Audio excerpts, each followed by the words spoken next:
அவருடைய ஆண்டு சமூகத்தில் உள்ளத்தின் ஆழத்திலிருந்து தேவன் நோக்கி பார்க்கலாம். எனக்கு ஒத்தாசை வரும் பர்வதங்களுக்கு நேராக என் கண்களை நான் ஏறெடுக்கிறேன். வானத்தையும் பூமியும் உண்டாக்கின கர்த்தரிடத்தில் எனக்கு ஒத்தாசை வரும். என் காலை தள்ளாட ஒட்டாதவர், என்னை காக்கிற இயேசு உறங்காதவர். இஸ்ரவேலை காக்கிறவர் மாத்திரமல்ல, என் இந்தியா தேசத்தை அவர் காக்க அவர் உறங்காதவராய் தூங்காதவராய் இருக்கிறார். இந்த சாமிமலை பகுதியில் கர்த்தருடைய வல்லமை வியாபிப்பதாக. கொஞ்ச நேரம் ஆண்டு சமூகத்தில் கொஞ்ச நேரம் ஸ்தோத்திரம் பண்ணலாமா? தேவனே, இந்த பகுதியில் ஒரு அசைவு வரட்டும். தகப்பனே, இந்த பகுதியில் உங்களுடைய ஆளுகை எழும்புவதாக. தேவன் தேமானிலிருந்து பரிசுத்தர் பாரான் பர்வத்தில் இறங்கி வந்தார். அவருடைய பிரசனத்தினால் தகப்பனே மலைகள் மெழுகு போல உருகுமே. தகப்பனே, மலைகளையே மெழுகு போல உருக பண்ணுகிற ஆண்டவர், இந்த பகுதியில் இருக்கிற மலைகளை உருகத்தக்கதான ஒரு வல்லமை இறங்கிடாதாப்பா? உம்முடைய வல்லமை வெளிப்படாதா தெய்வமே? ஓ இயேசுவின் நாமத்துல கர்த்தர் சீனாயில எழுந்தருளி சேயீர்ல உதயமாகி பாரான் மலையில 10,000 பரிசுத்த வான்களோடு இறங்கி வருகிற அந்த தேவ மகிமை ஏதேனில இறங்கி வந்தவ, சீனாயில இறங்கி வந்தவ, மேல் வீட்டு அறையில இறங்கி வந்தவ, இயேசுவின் நாமத்தினால் சாலமோன் ஆலயத்தில் இறங்கி வந்தவ, உசியா ராஜா மரணமடைந்த வருஷத்துல தேவன் உயரமும் உன்னதமான சிங்காசனத்தில் வீற்றிருக்கிறதை கண்டானே.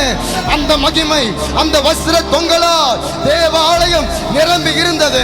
இந்த சாமி மலையில உங்க வஸ்திர தொங்கலை விரிக்கிறோம். இந்த சாமி மலையில உங்களுடைய வஸ்திர தொங்கலை விரிக்கிறோம். எல்லா அந்தகாரங்கள் நிர்மூலமாகத்தக்கதா. ஜெபிக்கலாமா? ஜெபிக்கலாமா? மார்துக், நேபோ, பேல், இஸ்தார், ரா, ரேவேஸ், மோலோக், ரம்பான் எல்லாம் நிர்மூலமாகணும். கர்த்தருடைய பராக்கிரமம் வெளிப்படுவதாக. கர்த்தரை வென்றால் பயங்கரமான பராக்கிரமசாலியாய் எங்களோடு வாசம் பண்ணுகிறார். அவருடைய மகிமை இந்த இடத்தை வாசம் பண்ணுகிறதுக்காக சோத்திரம், சோத்திரம், சோத்திரம் ஆண்டவரே. இந்த தஞ்சாவூர்ல ஒரு எழுப்புதலை பார்க்கணும் அப்பா. கிட்டத்தட்ட 9 தாலுக்கா நாங்கள் கேள்விப்படுகிறோம். தஞ்சாவூர்ல ஒரு எழுப்புதல் வருவதாக. வரத்த நாடுல ஒரு எழுப்புதல் தீ பற்றி எரிவதாக. திருவையாறுல ஒரு எழுப்புதல் அக்கினியை போடுகிறோம். உயிர் தெழுந்த இயேசுவின் நாமத்தில் கூதலூர்ல ஒரு எழுப்புதல். தகப்பனே, கும்பகோணத்துல ஒரு எழுப்புதல் இயேசுவின் நாமத்தினால். பட்டுக்கோட்டையில எழுப்புதல். பாபநாசத்துல ஒரு எழுப்புதல் தீ கொழுந்து விட்டு எரிவதாக. ஓ திருவிடை மருதூர்ல ஒரு எழுப்புதல் அக்கினி. வேற ஊர்னையில ஒரு எழுப்புதல் அக்கினி இயேசுவின் நாமத்தில் சிங்கம் கர்ச்சிக்க ஆரம்பித்து விட்டது. யார் பயப்படாதிருப்பான்? யார் பயப்படாதிருப்பான்? ஓ அவர் மகிமை இயேசுவின் நாமத்தினால் இந்த காரியுள்ளதான் என் தேவன் வாசம் பண்ணுகிறது. இந்த காரியுள்ளதான் என் தகப்பன் வாசம் பண்ணுகிறவர். எழுப்புதல் வருவதாக, எழுப்புதல் வருவதாக. ஜெபிக்கலாமா? ஜெபிக்கலாமா? ஆதி திருச்சபைகளை மேல் வீட்டு அறைகளை இறங்கின தேவ மகிமை இந்த நாட்கள்ல நாங்கள் ஒரு மேல் வீட்டில் தான் இருக்கிறோம்பா. இந்த மேற்கூடாரத்தில் உம்முடைய அபிஷேகம் ஒரு செக்கினா கட்டுகள் அறுபடட்டும், வியாதிகள் நிர்மூலம் ஆகட்டும். எந்தெந்த பிள்ளைகள் எதிர்பார்ப்போடு வந்திருந்தால் ஒரு விசேஷித்த அபிஷேகம், ஒரு விசேஷித்த வல்லமை, சத்தியத்தின் ஆவியானவர் குமாரன் விடுதலையாக்கினார். மெய்யாக விடுதலையாவீர்கள், சத்தியத்தை அறிவீர்கள், சத்தியம் உங்களை விடுதலையாக்கும். ஓ இயேசுவின் நாமத்தினால் கர்த்தருடைய ஆவியானவர், கர்த்தருடைய ஆவி எங்கேயோ அங்கு விடுதலை உண்டு. 3 விதமான கிரியை செய்கிற தேவன் இப்போது கட்டுகளை அறுப்பாராக.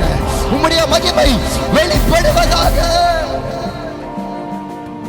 ஆசாரியர்களே, மூப்பர்களே, பாலுங்கிற குழந்தைகளே, எக்காலம் ஊதுங்கள். பரிசுத்த உபவாச நாளை நியமியுங்கள். இயேசுவின் நாமத்தினால் எருசலேமே எழும்பு, சீயோனே உன் வல்லமையை தரித்துக்கொள். விருத்த சேதனம் இல்லாதவனும் அசுத்தனும் இனி உன் வழியாய் வருவதில்லை என்கிற வாக்கு தத்தங்கள் இந்த சிவதகப்பனே சாமி மலையில நிறைவேற போறதுக்காக சோதரம். கர்த்தர் பெரியவர், கர்த்தர் பெரியவர், தேவன் பெரியவர். முழங்கால் யாவும் உமக்கு முழுதாக முடங்கும் அல்லவா? நாவுகள் யாவும் உம்மை முன்னிட்டு ஆணையிடும் அல்லவா? கர்த்தரே தெய்வம் என்கிற அந்த சீனாய் மலையுடைய அனுபவம், அந்த கர்மேல் மலையின் அனுபவம் இயேசுவின் நாமத்தினால் வெளியரங்கமாக போறதுக்காக சோதரம். அந்த எழுப்புதல் தீ பற்றி எறிய போகிறதுக்காக சோதரம். இது கணுக்கால் அளவல்லப்பா, முழங்கால் அளவல்லப்பா, இடுப்பளவல்லப்பா. இந்த கூடுக நீச்சல் ஆழங்களுக்கு நேராய் பொழுது விட்டு எறிவதாக, பொழுது விட்டு எழுப்பி பற்றி எறிவதாக. பார்க்க விரும்புகிறான், மகிமையை பார்க்க விரும்புகிறான். ஒரு வார்த்தையை கூட பாடலாமா? பள்ளத்தாக்கு நீர் பாய்ச்சல் ஆகும், என் வாழ்வு சுகமாகும். யெகோவா ரஃபா எங்களோட இருக்க எங்க வாழ்வு ஜெயமாகணும். ஒருவரைய பாடுவோமா உள்ளத்தினாலத்திலிருந்து? எஸ்லா பள்ளத்தாக்கு நீர் பாய்ச்சலாகும், நம் வாழ்வு சுகமாகும். பள்ளத்தாக்கு நீர் பாய்ச்சல் ஆகும், நம் வாழ்வு சுகமாகும். யெகோவா ரஃபா நம்முடன் இருக்க நம் வாழ்வு ஜெயமா. யெகோவா ரஃபா நம்மோடு இருக்க சிஸ்டர் வாழ்வு ஜெயமா. என்னன்னு தெரியல. இயேசுவின் நாமத்தில் ஒரு வரியை மாத்திரம் பாடி அப்படி தேவ சமூகத்துக்கு நிறைய வார்த்தைக்கு நிறைய கடந்து செல்வோம். எல்லாரும் இருக்கிற இடத்துல இருந்து ஹல்லேலூயா, யாரையும் பார்க்காம தேவ பிரசன்னத்துக்கு நேராக. எஸ் ஆமென். காற்றை நான் காணல, மழையை நான் பார்க்கல, வாய்க்கால்கள் நிரம்பும் ஆண்டவரே இயேசுவின் நாமத்தினால். தேவனே அந்த மகிமை இந்த சாமி மலைகளை விழ போறதுக்காய் ஸ்தோத்திரம் பண்றேன். உங்க ஆளுகை வெளிப்பட போறதுக்காய் ஸ்தோத்திரம். பள்ளத்தாக்கு நீர் பாய்ச்சலாகும், நம் வாழ்வு சுகமா. ரெண்டு பாயிண்ட். பள்ளத்தாக்கு நீர் பாய்ச்சலாகும், நம் வாழ்வு சுகமாகும். யெகோவா ரஃபா நம்மோடு இருக்க நம் வாழ்வு ஜெயமாகும். எல்லாம் ஒரு ஜெபமா? யெகோவா ரஃபா நம்மோடு இருக்க நம் வாழ்வு ஜெயமா. பள்ளத்தாக்கு பள்ளத்தாக்கு நீர் பாய்ச்சலாகும், நம் வாழ்வு சுகமாகும். பள்ளத்தாக்கு நீர் பாய்ச்சலாகும், நம் வாழ்வு சுகமா. யெகோவா ரஃபா யெகோவா ரஃபா நம்மோடு இருக்க நம் வாழ்வு ஜெயமாகும். யெகோவா ரஃபா நம்மோடு இருக்க நம் வாழ்வு ஜெயமாகும். கடந்த உன் வாழ்வை நினைத்து நீயும் கண்ணீரில் வாடிடாது. நீ போக வேண்டியது வெகு தூரம், உன்னை அழைத்தவர் முன் செல்கிறார். கடந்த உன் வாழ்வை நினைத்து நீயும் கண்ணீரில் வாடிடாதே. நீ போக வேண்டியது வெகு தூரம், உன்னை அழைத்தவர் முன் செல்கிறார். உன் கரத்தை பிடித்த ஒருவர் உன்னை கடைசி வரை நடத்தி கழுகு போல் உன்னை பறக்க செய்து கண்மலையில் உயர்த்திடுவார். உன் கரத்தை பிடித்த ஒருவர் உன்னை கடைசி வரை நடத்தி கழுகு போல் உன்னை பறக்க செய்து கண்மலையில் நிறுத்திடுவார். பள்ளத்தாக்கு நீர் பாய்ச்சலாகும், என் வாழ்வு சுகமாகும். பள்ளத்தாக்கு நீர் பாய்ச்சலாகும், நம் வாழ்வு சுகமா. யெகோவா ரஃபா யெகோவா ரஃபா நம்மோடு இருக்க நம் வாழ்வு ஜெயமாகும். யெகோவா ரஃபா நம்மோடு இருக்க நம் வாழ்வு ஜெயமாகும். யெகோவா ரஃபா நம்மோடு இருக்க இயேசுவே யெகோவா ரஃபா நம்மோடு இருக்க நம் வாழ்வு ஜெயமாகும். யெகோவா ராப்பா என்னோடு இருக்க, கத்தராவி என்னில் அசைவாடிட துதிப்பேன் நான் தாவீதை போல். கத்தராவி என்னில் அசைவாடிட துதிப்பேன் நான் தாவீதை துதிப்பேன் துதிப்பேன் துதிப்பேன் துதிப்பேன் நான் தாவீதை போல். துதிப்பேன் துதிப்பேன் துதிப்பேன் நான் தாவீதை இயேசுவே துதிப்பேன் துதிப்பேன் துதிப்பேன் நான் தாவீதை போல். துதிப்பேன் துதிப்பேன் துதிப்பேன் நான் தாவீதை போல்.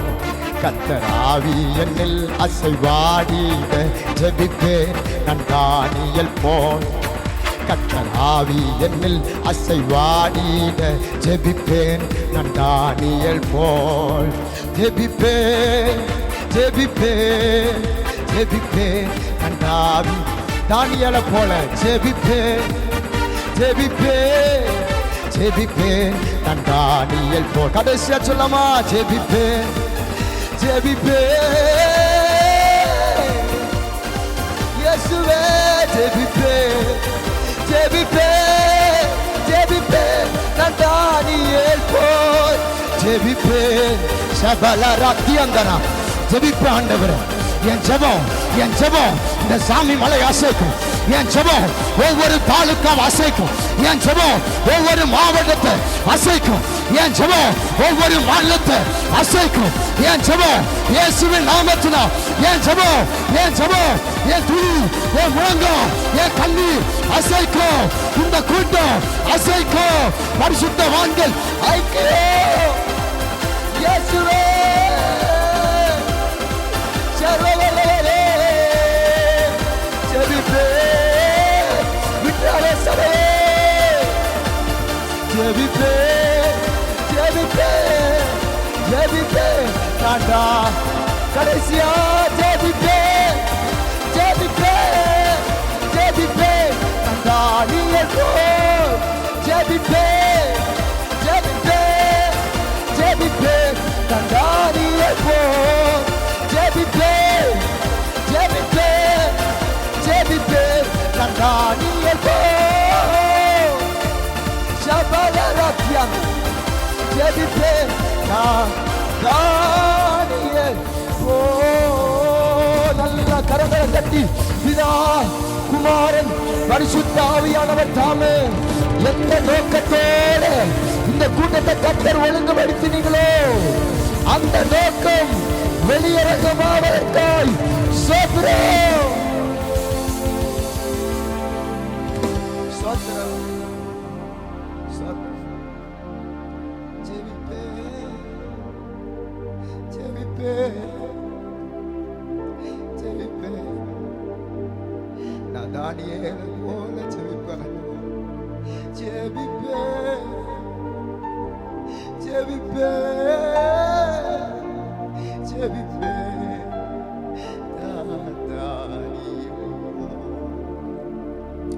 பெரியவங்க எல்லாரும் பதிருக்கிற மனுஷனை மறைத்து பேசுங்கப்பா.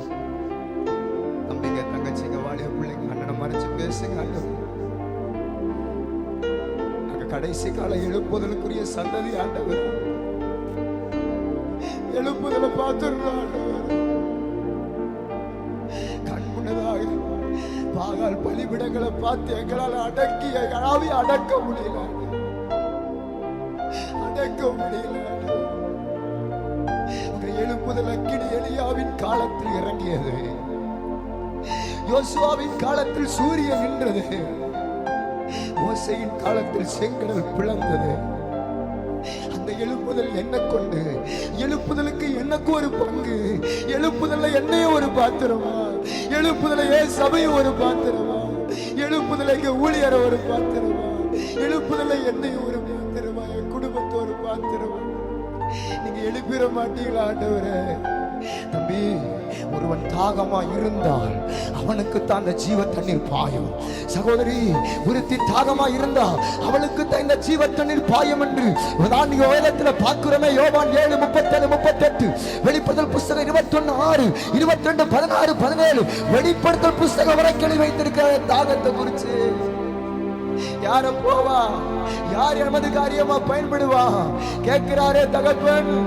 இன்னைக்கு என்ன ஒப்பு கொடுக்கிற ஆண்டவரே, நீங்க என்ன சொன்னாலும் கீழ்ப்படி ஆயத்தமப்பான்னு சொல்லி வார்த்தை வருவதற்கு முன்னதாக உங்களை ஒப்பு கொடுப்பீங்களா பிரதர்? உங்களை ஒப்பு கொடுப்பீங்களா பாஸ்டர்?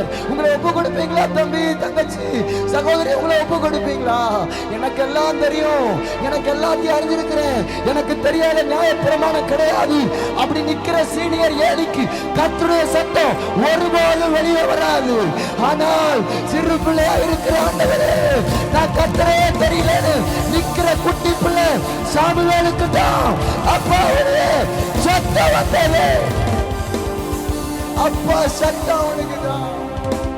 காரணம் சமூகத்தை ஏங்குறவன், அப்பாவுடைய வார்த்தைக்கு துடிக்கிறவன், அப்பாவுடைய பிரசனத்தை ருசிக்கிறவன்.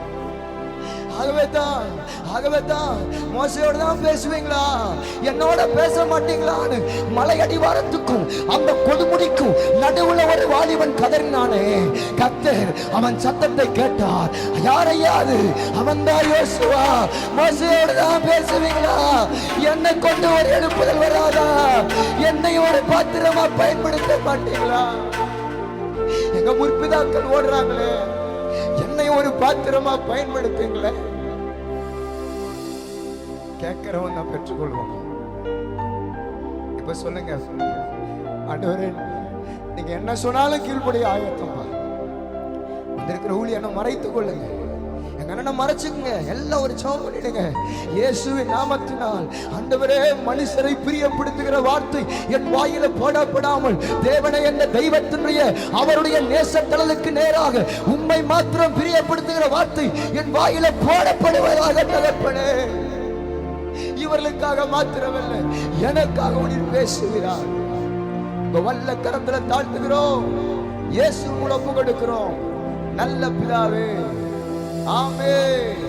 மீண்டுமாய் கரங்களை தட்டி எல்லா பிதா குமாரன் பரிசுத்த ஆவியானவருக்கு எல்லா மகிமை உண்டாவதாக. அல்லேலூயா.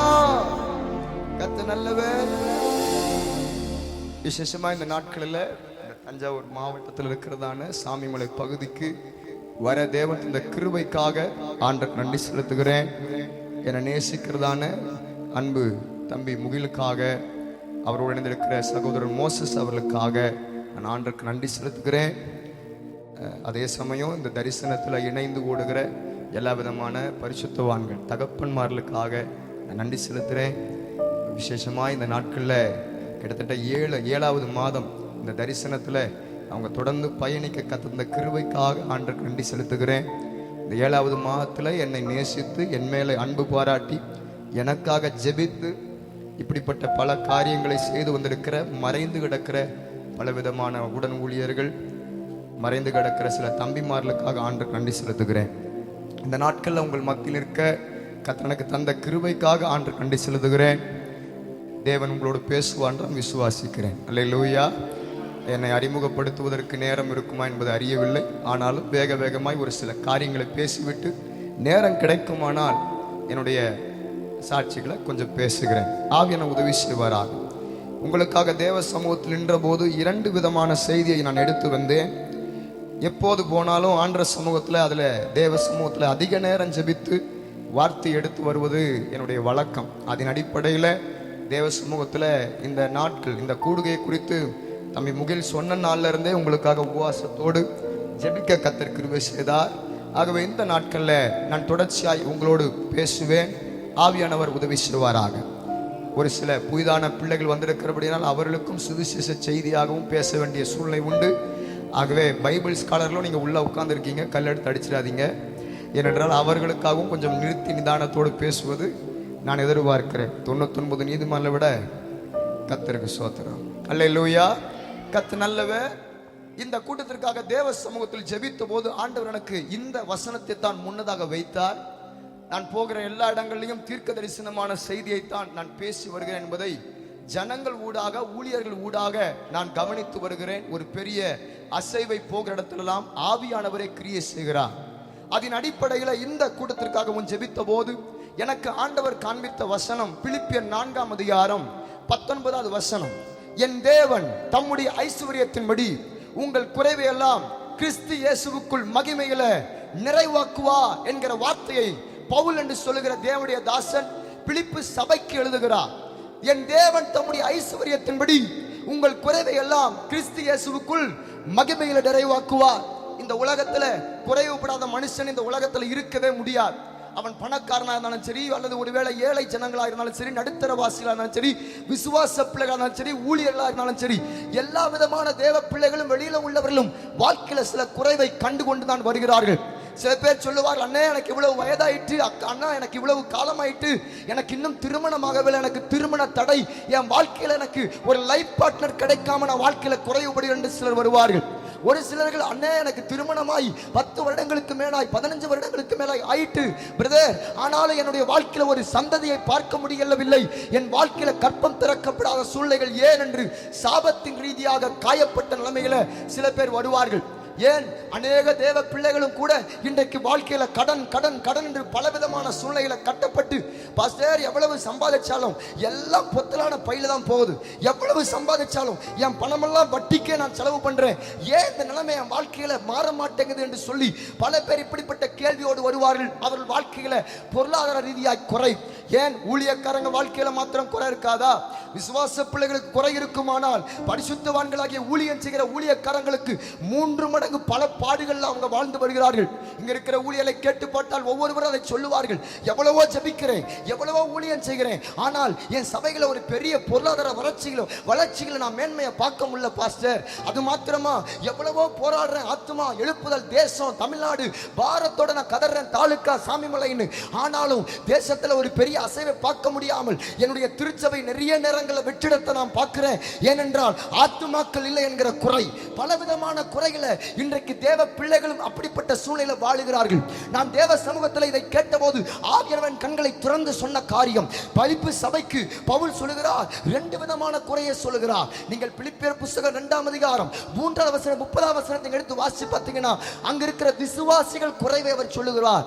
என்ன விசுவாசிகளே, நீங்கள் ஊழியம் செய்யத்தக்கதா எழும்ப வேண்டும், ஆனால் உங்களிடத்தில் ஒரு குறை என்று சொல்லி 2:30 விசுவாச பிள்ளைகளுக்கு இருக்கிற குறைவை சொல்லுகிறார். ஆனால் அதே பிலிப்பியர் புத்தகம் 4ஆம் அதிகாரம் 11ஆம் வசனத்தை எடுத்து வாசிச்சு பார்த்தீங்கன்னா ஊழியக்காரங்க வாழ்க்கையில இருக்கிறதான குறை அதே பவுல் பிலிப்பு சபைக்கு எழுதுகிறான். எப்படிப்பட்ட குறை எழுதுகிறான்? என் குறைச்சலினால் நான் இப்படி சொல்லுகிறதில்லை, நான் எந்த நிலைமையில் இருந்தாலும் மனரம்யமாக இருக்க கற்றுக்கொண்டேன், ஆனாலும் தாழ்ந்திருக்க எனக்கு தெரியும், வாழ்ந்திருக்க எனக்கு தெரியும், எவ்விடத்திலும் எல்லாவற்றிலும் திருப்தியா இருக்க பட்டினியா இருக்க குறைவிட போதிக்கப்பட்டிருக்கிறேன். என் வாழ்க்கையில கொஞ்சம் நல்ல வசதிகள் வருது, ஆனா அதே சமயம் ஊழியத்தின் நிமித்தம் வர்ற காசெல்லாம் அவருடைய ராஜ்யம், திக்கற்ற பிள்ளைகள், ஏழை ஜனங்கள் தர்மப்படம் கொடுத்துட்டு நான் செலவு பண்ணிட்டு ஓடுறேன். ஆகையினால நான் அவ்வப்போது கொஞ்சம் உயர்வையும் பார்க்கிறேன், அவ்வப்போது கொஞ்சம் குறைவையும் பார்க்கிறேன் என்று சொல்லி இந்த பவுல் சொல்லி முடிச்சிட்டு கடைசியில் சொல்றார், எவ்வளவு குறை வந்தாலும் என்ன, ஆனாலும் என்னை பலப்படுத்துகிற இயேசுவினால் கிறிஸ்துவினால் எல்லாவற்றையும் செய்ய எனக்கு பலன் உண்டு என்று சொல்லித்தான் பவுல் இந்த வார்த்தையை சொல்லிட்டு சொல்றார். 4:11 ஊழியக்காரனுடைய வாழ்க்கையில் இருக்கிற குறைய சொல்றார், 2:30 விசுவாச பிள்ளைகள் வாழ்க்கையில் இருக்கிற குறைய சொல்றார். இதை 2 சொல்லிட்டு தான் 4:19 எந்த குறை இருந்தா என்ன, விசுவாசிகள் வாழ்க்கையில குறை வந்தாலும் பரவாயில்ல, ஊழியக்காரங்க ஊழியத்துல குறை வந்தாலும் பரவாயில்ல, என் தேவன் தம்முடைய ஐஸ்வரியத்தின்படி உங்கள் குறைவை எல்லாம் நிறைவாக்க அவர் வல்லவராய் இருக்கிறார் என்று சொல்லுகிறார். அல்லேலூயா. அப்ப பவுல் நல்ல ஒரு வெளிப்பாட்டை அறிந்திருந்தான். ஒருவேளை கேட்கலாம், பாஸ்டர் யாருக்கு குறைவை நிறைவாக்குவார்? வேதத்தின் அடிப்படையில் 4 விதமான கூட்டங்களுக்கு குறைவை நிறைவாக்குகிறார். எப்படிப்பட்ட கூட்டம்? சங்கீதக்காரன் தாவீதை கேட்டீங்கன்னா சங்கீதம் 34:10 வேதம் போடப்பட்டிருக்கு, சிக்க குட்டிகள் தாய்ச்சிருந்து பட்னியா கிடக்கும், கர்த்தரை தேடுகிறவர்களுக்கோ ஒரு நன்மையும் குறைய விடாது. முதல் காரியம், கர்த்தரை தேடுகிற பிள்ளைகளுக்கு துவக்க வேணா அற்பமா இருக்கும், முடிவு சம்பூர்ணமாகத்தான் கர்த்தர் உயர்த்துவார். 2வது யாருடைய வாழ்க்கையில பாஸ்டர் குறைவை நிறைவாக்குவார்? நீங்க கேட்பீர்களானால் தானியேல் புத்தகம் 6ஆம் அதிகாரம் 4வது வசனத்தை எடுத்து வாசிச்சு பார்த்தீங்கன்னா 6 நாள்ல போடப்பட்டிருக்கு. அப்பொழுது பிரதானிகளும் தேசாதிபதிகளும் ராஜ்யத்தின் விசாரிப்பிலே தானியேலை குற்றப்படுத்த முடியாத முகாந்தரத்தை தேடினார்கள். ஆனாலும் ஒரு முகாந்தரத்தையும் குற்றத்தையும் கண்டுபிடிக்க அவர்களால் கூடாதிருந்தது. ஏனென்றால் தானியேல் அவன் உண்மையுள்ளவனாக இருந்தபடியினால் அவன் மேல் குறை சொல்ல, அவன் மேல் சுமத்த யாதொரு குற்றமும் குறைவும் காணப்படவில்லை. இரண்டாவது யார் வாழ்க்கையில குறைவை நிறைவாக்குவார் தெரியுமா? உண்மையுள்ள மனுஷன் தான் பரிபூர்ண ஆசீர்வாதங்களை பெறுவான்னு ஆண்டவருக்கு அந்த தானியேலுக்கு நன்றாகவே தெரியும். ஆகவே தான் தானியேல் அவன் உண்மைகளை வந்ததுனால தான் அவனை பிடிச்சிட்டு வந்த நேபுகாத்நேச்சார் இறந்து போயிட்டான், பெல்ஷாத்சார் இறந்து போயிட்டான். அதன் பிறகு வந்த ஒவ்வொரு ராஜாக்களும் 4 ராஜாக்கள் இறந்து போனாலும் தானியேல் சாகவே இல்லை. காரணம் என்னன்னா, ஜெபிக்கிறவனுக்கு ஆயுசு ஜாஸ்தி, ஜெபிக்கிறவனுக்கு அபிஷேகம் ஜாஸ்தி. ஆகவத்தான் கர்த்தர் தானியேலை அவன் உண்மையில் வாழ்ந்தபடியால் தான் அவனை உயர்த்தி வைத்திருந்தார், ஒரு குறைவும் காணப்படவில்லை. மூன்றாவது யார் வாழ்க்கையில பாஸ்டர் குறைவை நிறைவாக்குவார்? நீங்க அதே தாவீது சங்கீதம் 34:9 நீங்க எடுத்து வாசிச்சு பார்த்தீங்கன்னா 34:9 போட்டிருக்கு, கர்த்தருடைய பரிசுத்தவான்களே அவருக்கு பயந்திருங்கள், அவருக்கு பயந்தவர்களுக்கு குறைவு இல்லை.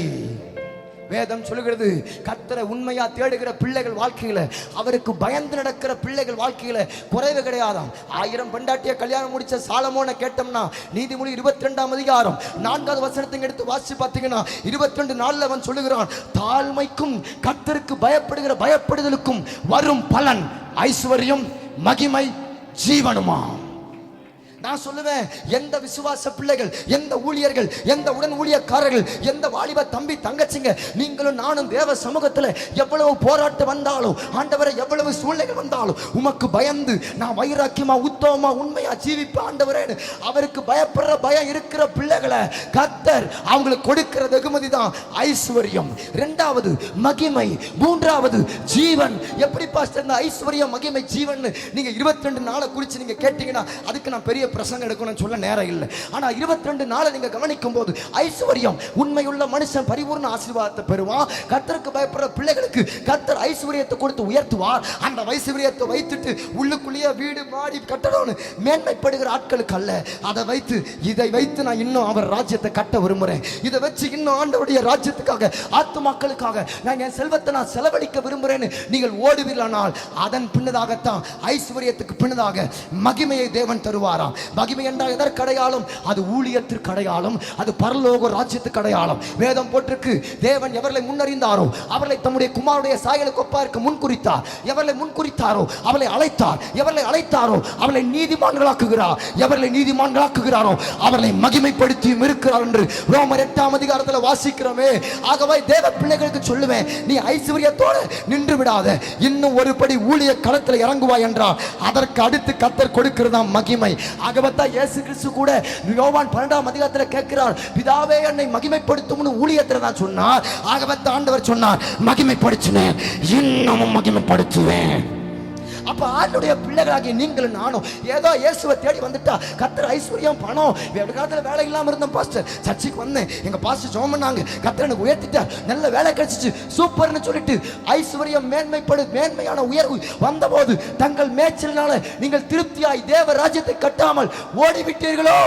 அப்படிப்பட்ட ஆட்களுக்கு தான் ஓசியா 13ஆம் அதிகாரத்தில் 5:6 சொல்றார், இஸ்ரவேல் ஜனங்களே, எகிப்திலிருந்து நான் உங்களை கொண்டு வந்தனே, வனாந்திரத்தில் தான் நீங்க வந்தீங்க, ஆனா நீங்க கட்டாத வீடு, நீங்கள் நடாத திராட்சைத்தோட்டத்தை நான் கொடுத்தனே, எல்லாம் மேன்மை வந்தபோது தங்கள் மேய்ச்சலால் திருப்தி அடைந்து என்னை மறந்தார்கள். கர்த்தர் உன்னை என்னை ஆசீர்வதிக்க பிரதான நோக்கம் என்ன தெரியுமா? அடுத்து மகிமையான ஊழியம் செய்யத்தான். அல்லேலூயா. ஆனா இந்த மகிமையான ஊழியத்தை இன்னைக்கு அநேக தேவ பிள்ளைகள் செய்யாமல் போகிறார்கள். என்றைக்கு ஒரு பிள்ளை தேவனை ஏற்றுக்கொண்டு கர்த்தர் உன்னை மேன்மைப்படுத்துறாருன்னா அடுத்து உன்னுடைய சம்பாத்தியம், உன் பெலன், உன்னுடைய பிள்ளை, உன் குடும்பம் எல்லாம் அப்பாவுடைய மகிமையான ஊழியத்துக்கு தான். அப்படி நின்னாதான் ஜீவன் என்று சொல்லுகிறான் சாலமோன். அதுதான் நித்திய ஜீவனாகிய பரலோக ராஜ்யம்.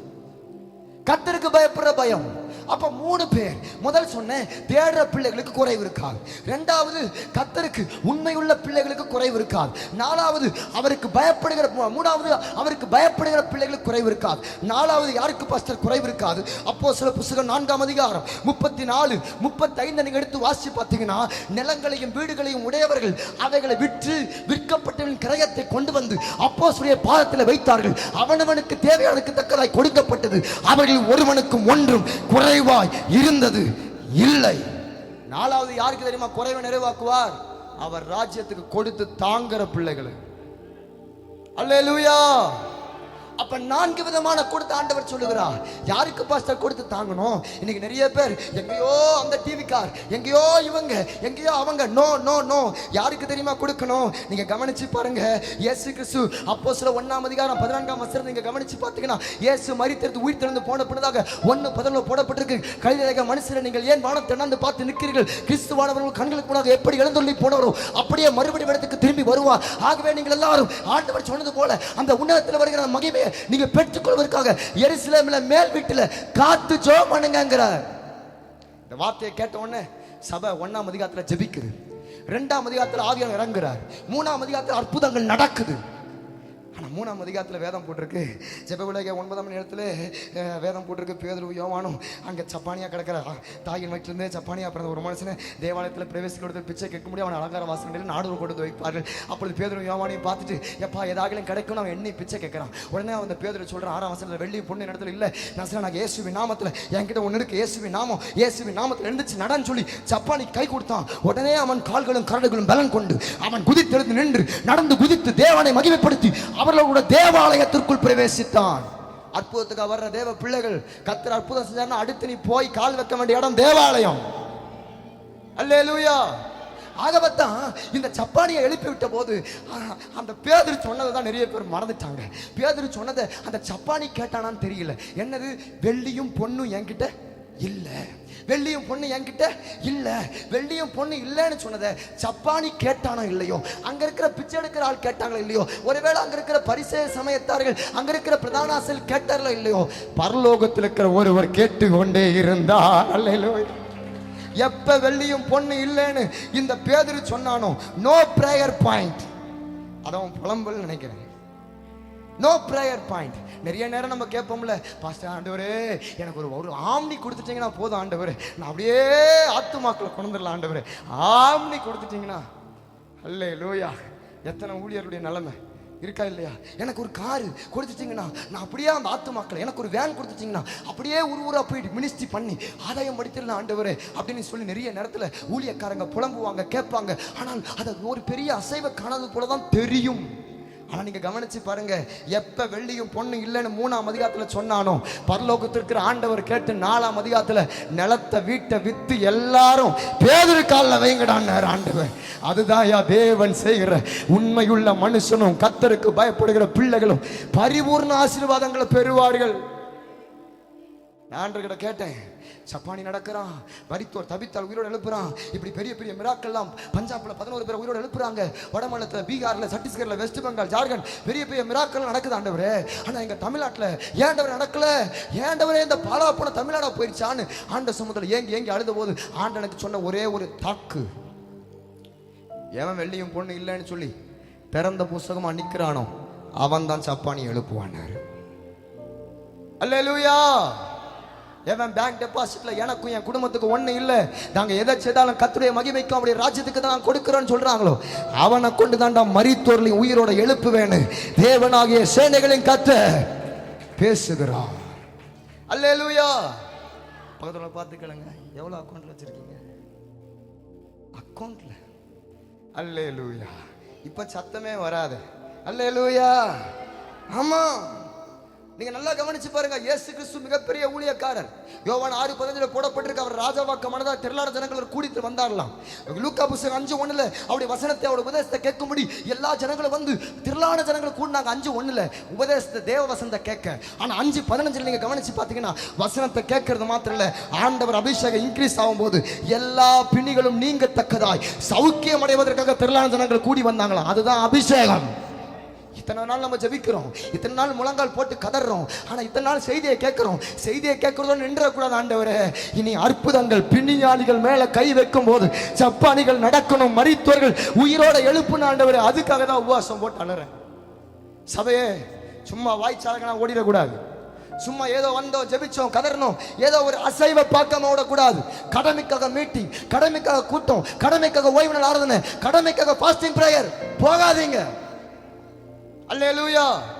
ஆகவத்த ஆண்டவர் பேசுறார். அவ்வளோ பெரிய ஊழியத்தை செஞ்ச ஏசப்பாவே பாருங்களேன், வரி பணத்தை கேட்கும் போது தூண்டில் போடுப்பா, ஒரு வெள்ளி பணம், ஒரு மீன் வாயில கிடக்கும், எடுத்து போடுப்பாங்கிற. ஏன்? அல்லேலூயா. எனக்கு இதுல இருந்து ஒண்ணுதான் கத்து கொடுத்தாரு. திறந்த புஸ்தகமா வாழ்ற பிள்ளைகளை கொண்டுதான் அற்புதங்கள், அடையாளங்கள், எழுப்புதல்கள். அல்லேலூயா. அப்ப மொத்தம் 4 விதமான கூட்டத்தை ஆண்டவர் சொல்றார். முதல், அவரை தேடுற பிள்ளைகளுக்கு குறைவு இருக்காது. இரண்டாவது, உண்மை உள்ள பிள்ளைகளுக்கு குறைவு இருக்காது. மூணாவது, கர்த்தருக்கு பயப்படுற பிள்ளைகளுக்கு குறைவு இருக்காது. நாலாவது, அவருடைய ராஜ்யத்தையும் பரிசுத்தவான்களையும் உங்கள் சபை போதகர்களையும் கொடுத்து கூட்டங்களுக்கு கொடுத்து தாங்குற பிள்ளைகளுக்கு குறைவு இருக்காது. இப்ப இந்த 4 காரியத்தை பேசணும். 4 மாசம் நான் அவங்களோட இருக்கணும். நான் ஒரு காரியத்தை தான் அவங்களோட பேசி நான் கடந்து செல்ல விரும்புகிறேன். என்ன காரியம்? கர்த்தருக்கு பயப்படுற பயம். ஏன்னா இன்னைக்கு அதுதான் ரொம்ப தேவையா இருக்கு. கரெக்ட் தானே தம்பி? அல்லேலூயா. இன்னைக்கு அதுதான் ரொம்ப தேவையா இருக்கு. ஆண்டவர் சொல்லுகிறார், மல்கியா 1:6 எடுத்து வாசிச்சு பார்த்தீங்கன்னா, குமாரன் தன் பிதாவையும் வேலைக்காரன் தன் எஜமானையும் கனம் பண்ணுகிறார்களே, நான் பிதாவானால் என் கனம் எங்கே? நான் எஜமானால் எனக்கு பயப்படுகிற பயம் எங்கே என்று சேனைகளின் கர்த்தராகிய ஆண்டவர் தமது நாமத்தை அசட்டை பண்ணுகிற ஆசர்களை கேட்கிறார். நான் பிதான்னு சொல்றேன், நல்லதுதான். நம்ம அப்பா அப்பான்னு சொல்லி தானே எத்தனை ஏமாத்து பண்ணிட்டு இருக்கிறோம். என்னையும் சேர்த்த சொல்றேன். அப்பா அவர் மன்னிச்சிடுவார். ஓய்வு நாள் ஆறுதுன்னு பரவாயில்ல, 1 வாரம் கட்டடிச்சாலும் கண்டுக்க மாட்டார். ஐயோ ஊழியம் அதெல்லாம் பரவாயில்ல, அவருக்கு நம்ம என்ன பெருசா, அவரே ராஜா தானே. நிறைய விஷயத்துல கர்த்தருக்கு பயப்படுற பயம் இல்லாம போயிடுச்சு. ஏன்னா காரணம், அவர் அப்பா. அப்பா மன்னிச்சிருவார் பாஸ்டர், அப்பா எல்லாத்தையும் பார்த்துக்குவார் பாஸ்டர். அப்படி சொல்லித்தான் இன்னைக்கு அநேக பேர் தேவனை விட்டு விலகி போவதற்கு அதுவே முக்கிய காரணம். ஏன் இன்னைக்கு அநேக ஊழியர்களுக்கு கூட கர்த்தருக்கு பயப்படுற பயம் ஒரு காலத்துல இருந்துச்சு, இன்னைக்கு இல்ல. அதை ஆண்டவர் சொல்றார், எப்பா நான் பிதான்னு மட்டுமே பார்த்துட்டு வாழாதீங்க பிள்ளைகளா, நான் இன்னொரு பக்கம் எஜமானாக ராஜாவாக வரப்போறேங்கிறத மறந்துடாதேங்கிற. அவர் ராஜாவா வரப்போற, அவர் எஜமானனா வரப்போற. அவருக்கு பயப்படுற பயம் வேணும். ஊழியத்தில் அவருக்கு பயப்படுற பயம் வேணும். சமூகத்துக்கு அவருக்கு பயப்படுற பயம் வேணும். பயத்துடனே கர்த்தருக்கு ஆராதனை செய்து நடுக்கத்தோடு நீங்கள் களி கூறுங்கள். குமாரன் கோபம் கொள்ளாமல் நீங்கள் வழியில் அழியாமல் இருக்கும்படிக்கு அவரை முத்து செய்யுங்கள். கொஞ்ச காலத்தில் அவருடைய கோபம் பற்றி எறியும். அவர் அண்டிக் கொள்கிறவதா பாக்கியவான்கள். கர்த்தருக்கு பயப்படுற பயம் வேணும். இன்னைக்கு அந்த அடிப்படையில கர்த்தருக்கு பயந்த மனுஷனை கர்த்தர் எந்த அளவுக்கு அப்படி உயர்த்திருக்காரோ பாஸ்டர், எங்களுக்கு வேதத்திலிருந்து காட்டி கொடுக்க முடியுமா என்று கேட்கிறவர்களுக்கு நான் இன்றைக்கு பேச வேண்டிய ஒரு மனிதன் யோபு. பாஸ்டர், எழுப்புதல் கூட்டம், யோபுக்கு எழுப்புதலுக்கு என்ன பாஸ்டர் சம்மதம்? இருக்கு, நான் பின்னாடி வரேன். யோபு, ஒருவேளை சில ஆட்கள் புதிதாய் வந்தவர்களுக்காக இந்த வார்த்தையை சொல்லுகிறேன். யோபுவை குறித்து பரிசுத்தவான்கள், தேவ ஊழியக்காரங்க, விசுவாச பிள்ளைகள்லாம் சொல்லுவாங்க, யோபுவா பாடுகள் அப்படின்னு சொல்லிட்டாலே முதல் ஏசப்பாவை ஞாபகம் வரும் பாஸ்டர், அதுக்கடுத்து யோபு தானே ஞாபகம் வரும். ஏன்னா பாடுகள்ல மிகப்பெரிய பாடுகள் அனுபவிச்சவனாச்சே யோபு. நிறைய நேரத்தில் விசுவாச பிள்ளைகள் வாழ்க்கையில கஷ்டம் வந்துச்சுன்னா உடனே அடுத்து அவங்க என்ன தெரியுமா சொல்லுவாங்க, யோபு விடவா நம்ம கஷ்டப்பட்டுட்டோம், யோபு விடவா பாடுபட்டுட்டோம்னு யோபு தானே பேசுவாங்க பாஸ்டர். அந்த யோபு குறித்தா நீங்க என்ன சொல்ல விரும்புறீங்க? நான் யோபுடைய வாழ்க்கையில, அவன் வாழ்க்கையில் நடந்த ஒரு 3 நிலையை, அவன் எந்த நிலைமையில இருந்தான் என்று நான் சொல்ல விரும்புகிறேன். இரண்டாவது, அந்த நிலைமையில அவன் மீண்டும் இப்படிப்பட்ட கீழ்மட்டத்துக்கு அவன் போய் மீண்டும் அவன் நிலைமையை எப்படி மாற்றினான் என்று சொல்லி அவனுடைய நிலைமைகளை தேவனை நோக்கி அவன் எப்படி பார்த்தான் ஒரு 3 காரியத்தை சொல்ல விரும்புகிறேன். அவன் நிலைமையை கர்த்தர் எப்படி 3 விதமான ஆசீர்வாதத்தை கொடுத்து அவனை உயர்த்தினான் என்று நான் ஒரு 3 காரியமா வேகமாய் பேச விரும்புகிறேன். ஆவியான உதவி செய்வாராக. ஒருவேளை கேட்கலாம், பாஸ்டர் யோபுடைய சம்பவத்துல என்ன பாஸ்டர், எல்லாம் திருப்பிக் கொள்ளலாம். யோபு புஸ்தகம் 1ஆம் அதிகாரம் 1-3 வரைக்கும் நீங்க எடுத்து வாசி பார்த்தீங்கன்னா, உச் தேசத்திலே யோபு என்னும் பேர் கொண்ட ஒரு மனிதன் இருந்தான். அவன் உத்தமனும் சன்மார்க்கனும் தேவனுக்கு பயந்து பொல்லாப்பை விட்டு விலகுமாய் இருந்தான். அவனுக்கு 7 குமாரரும் 3 குமாரத்திகளுமாய் இருந்தார்கள். அவனுக்கு 7000 ஆறுகள், 3000 ஒட்டகங்கள், 500 ஏர்மாடு, 500 கழுதைகளாகிய மிருக ஜீவன்கள் அவனுக்கு இருந்ததும் அல்லாமல் திரளான பணிவிடைக்காரர்களும் அவனுக்கு இருந்தார்கள். அதனால் அவன் கிழக்கத்தி புத்திரர் எல்லாரிலும் மிகவும் பெரியவனாயிருந்தான். பாஸ்டர், யோபு மிகவும் பெரியவனா இருந்ததுக்கு காரணம் என்ன பாஸ்டர்? யோபு பெரியவனா உயர்த்தப்படுறதுக்கு நோக்கம் என்ன பாஸ்டர்? நீங்க 1ஆம் வசனத்திலே போட்டிருக்கு, அவன் உத்தமன், சன்மார்க்கன், தேவனுக்கு பயப்படுகிறவன். ஆண்டவர் மேல இருந்து யோபுவை பார்க்கிறார். யோபு தேவனுக்கு பயந்து நடக்கிறவன் இருந்தபடினால தான் யோபுவை பார்க்கிறார். ஏய், என் பிள்ளை யோபு எவ்வளவு உண்மையா இருக்கிறான்டா, எவ்வளவு எனக்கு பயந்து நடக்கிறான்டா. அதனால இந்த யோபுவை நான் உயர்த்தணும், அவன் பிசினஸ் உயர்த்தணும், அவன் வேலையை உயர்த்தணும், அவன் குமாரத்தியை உயர்த்தணும், அவன் குமாரனை உயர்த்தணும், அவனுக்கு வேலைக்காரங்களை கொடுத்து உயர்த்தணும், அவனுக்கு ஆடு மாடுகளை கொடுத்து உயர்த்தணும் சொல்லி கர்த்தர் அவனை உயர்த்தினதான். அதனால் அந்த மனுஷன் கிழக்கத்தி புத்திரர் எல்லாரிலும் பெரியவனாயிருந்தான். இன்னைக்கு சொல்ல முடியுமா தஞ்சாவூர்ல தேவ பிள்ளைகள்லாம் பெரிய ஆட்கள் ஐஸ்வர்யத்துலன்னு சொல்ல முடியுமா? இன்னைக்கு எங்க தேவ பிள்ளைகள் அவங்க பெரிய டாப்ல இருக்காங்க பாஸ்டர். ஆண்டரை துதிக்கிறவங்க, ஆராதிக்கிறவங்க, அவங்க தான் இன்னைக்கு கலெக்டரா இருக்காங்க, அவங்க தான் பெரிய போஸ்டிங்ல அவங்க நிக்கிறாங்க. அவங்கள தான் கர்த்தர் கிழக்கத்தி புத்திரர் எல்லாரும் விட தஞ்சாவூர்ல இருக்கிற எல்லாத்த பார்க்கணும் எங்க பிள்ளைகள் தான் உயர்ந்திருக்கிறாங்க. சொல்ல முடியுமா? காரணம் என்ன? பயம் போயிடுச்சு. கர்த்தருக்கு பயப்படுற பயம் இல்லை, தேவனை தேடக்கூடிய சிந்தை இல்லை, கர்த்தருக்கு உண்மை உத்தமமாய் ஓடக்கூடிய அந்த தாகமும் ஏக்கமும் இன்னைக்கு குறைஞ்சிருச்சு சிஸ்டர். ஆகவத்த ஆண்டவர் யோபுவை பார்க்கும்போது இவன் எனக்கு பயந்து நடக்கிறான், இவன் உத்தமனா இருக்கிறான், இவன் நீதிமானா இருக்கிறான், சன்மார்க்கனா வாழ்றான், பொல்லாப்புன்னு தெரிஞ்சிச்சுன்னா அந்த இடத்த விட்டே விலகி வந்துடுறான். எப்பா, இவனை மாதிரி ஒரு ஆள் இல்லடான்னு சொல்லித்தான் ஆண்டவர் கிழக்கத்தி புத்திரர் எல்லாரை விட யோபுவை பெரியவனா தூக்கி உயர்த்தி வைத்திருந்தாராம். யோபுவுக்கு நீங்க 1ல இருந்து 3 வரைக்கும் வாசிங்கன்னா அந்த 3 வசனத்துல 7 ஆசீர்வாதத்தை ஆண்டு கொடுத்திருக்கார். குமாரரை கொடுத்திருக்கார், குமாரத்தியை கொடுத்திருக்கார், 7000 ஆடு, 3000 ஒட்டகம், 500 எருமாடு, 500 கழுதை, வேலைக்காரன். அல்லேலூயா. இந்த லிஸ்ட்ல மனைவியை மட்டும் எழுதல. அல்லேலூயா. பெண் குலம் மன்னிக்கவும், அது ஆவியானவர் தான் கேட்கணும். 7 ஆசீர்வாதத்தை எழுதியிருக்கிறார். அல்லேலூயா. 7 ஆசீர்வாதத்தை யோபுவுக்கு கொடுத்து ஆண்டவர் மிகப்பெரிய சீமானாக அவனை உயர்த்தி வைத்திருக்கிறார். இந்த யோபு ரொம்ப சந்தோஷமா எந்நேரமும் கர்த்தரை துதிக்கிறதா, ஆராதிக்கிறதா, தேவனை தேடுறதா, பெர்ஃபெக்டான லைஃப்ல தான் அவன் வாழ்றான். ஆனா நடந்த விஷயம் என்ன? சாத்தா என்னைக்குமே தேவ பிள்ளைகள் ஆசீர்வதிக்கப்படுறதையோ நீங்களும் நானும் உயர்ந்திருப்பதையோ ஒரு நாளும் சாத்தா விரும்ப மாட்டான். வேதத்தை நீங்க கவனிச்சு பார்த்தீங்கன்னா 14ஆம் அதிகாரம் யோவான்ல 27ஆம் வசனம் 26 27 நீங்க வாசிச்சு பார்த்தீங்கன்னா இந்த பூமியில ஆண்டவர் சமாதானத்தை தான் வைத்து போகிறேன்னு சொன்னார். ஆனா வெளிப்படையில் 6:3 சாத்தான் அந்த சமாதானத்தை எடுத்து போட வருகிறான். நீங்க யோவான் 10:10 கவனிச்சு பார்த்தீங்கன்னா திருடன் திருடவும் கொல்லவும் அழிக்கவுமே வருகிறான். ஆனால் ஆண்டவரோ மத்தேயு 18:11 ஆண்டவர் கெட்டு போன ரட்சிக்கவே வந்தார். ஓஹோ, ஆண்டவர் ரட்சிக்கிறவரா, சாத்தான் அழிக்கிறவனா? யாருக்கோ பேசுறார். குடும்பத்துல கணவனை இழந்து, பிள்ளை இழந்து, உறவுகளை இழந்து, பல விதமான ஆஸ்திகளை இழந்து, ஒரு காலத்து நல்ல மேன்மையா இருந்தேன், இன்னைக்கு எல்லாத்தையும் இழந்து எங்கேயோ தள்ளப்பட்ட நிலைமையில கிடக்கிறேன்னு யாராவது இங்க வந்திருப்பீங்களா? கர்த்தர் உனக்கு தான் இந்த வார்த்தையை பேசுகிறார். இப்ப யோபு இந்த நிலைமையில நல்ல மேன்மையான ஒரு ஸ்தானத்தில் இருக்கும் போதுதான் எல்லாம் நல்லா தான் போயிட்டு இருந்துச்சு.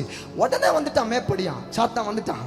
1ஆம் அதிகாரம் 6ஆம் வசனத்தை நீங்க எடுத்து வாசிச்சு பார்த்தீங்கன்னா உடனே வேதம் போட்டிருக்கு, தேவ புத்திரர்கள் எல்லாரும் கர்த்தருடைய சன்னிதியில வந்து நின்னாங்களாம். ஆண்டவர் சிங்காசனத்தில் உட்கார்ந்து இருக்காரு, தேவத்தூர்ல வந்து நிக்கிறாங்க. உடனே சாத்தானோ அவர்கள் நடுவுல வந்து நிக்கிறான். உடனே இப்ப ஆண்டவர் சேர்ல சிங்காசனத்துல உட்கார்ந்து இருக்கிற ஆண்டவர் பார்க்கிறார். டேய் சாத்தானே, எங்க இருந்து வர? உடனே சாத்தான் சொல்றான், நான் பூமி எங்கும் சுற்றி பார்த்து வருகிறேன்.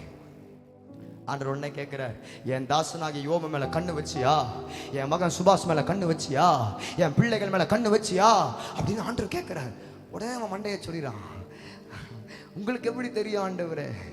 என் பிள்ளைகளுக்கு எப்ப நெருக்கத்தை கொடுக்கலாம் நீ சுத்தி வர்றியோ, நீ கண் போடுவதற்கு முன்பாகவே என்னுடைய கண்கள் என் பிள்ளைகள் மேல தாயின் கருவிலேயே என் கண்ணு பட்டு இருக்குடா. அல்லேலூயா.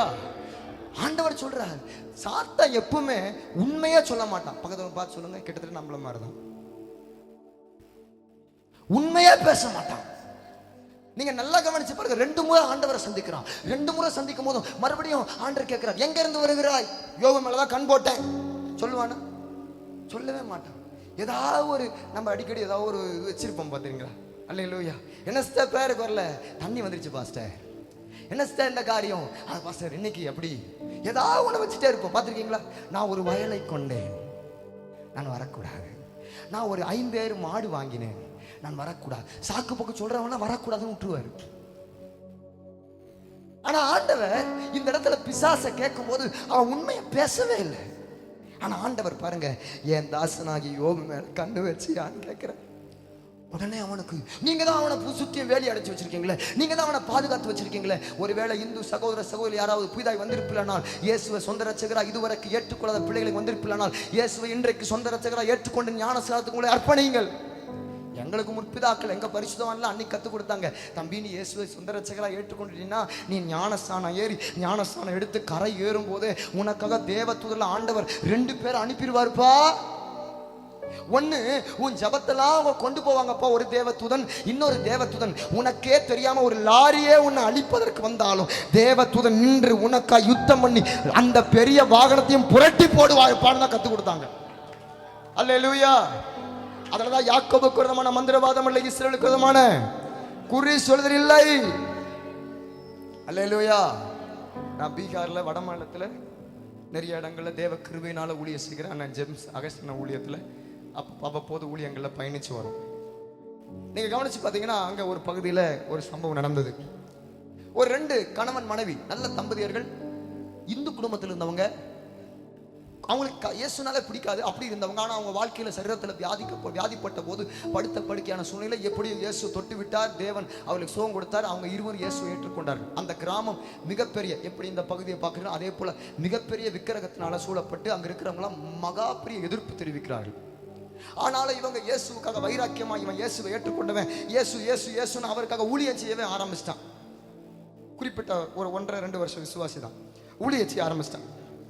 இவன் ஊழியத்தை இப்படி செய்து கொண்டிருக்கும் போது எப்ப பார்த்தாலும் ஆண்டவர் ஆண்டவர் ஆண்டவர் ஓடிட்டே இருக்கிறனால சொந்த பந்த உறவுகளை எப்படியாவது இவங்களை அழித்து விட வேண்டும் என்று சொல்லி அவர் என்ன செய்தார்னா, கிட்டத்தட்ட 1.5 வருஷமா பழக்கமே இல்லாத ஐக்கியப்படாத இந்த உறவுகள்லாம் மறுபடியும், அம்மா நீ மறுபடியும் வா, நாங்கள் எல்லாம் மனசு மாறிட்டோம், உன் மேல இருக்கிற கோபமெல்லாம் போயிடுச்சு, கண்டிப்பா நீ வா, உன் கணவனரை கூட்டு வா, நாங்கள் உங்களுக்கு விருந்து வச்சிருக்கோம் சாப்பிட வாங்க அப்படின்னு சொல்லி கூப்பிடுறாங்க. ஆனால் வஞ்சகமா கூப்பிடுறாங்க, உள்ளுக்குள்ள விஷம் வச்சிருக்காங்க.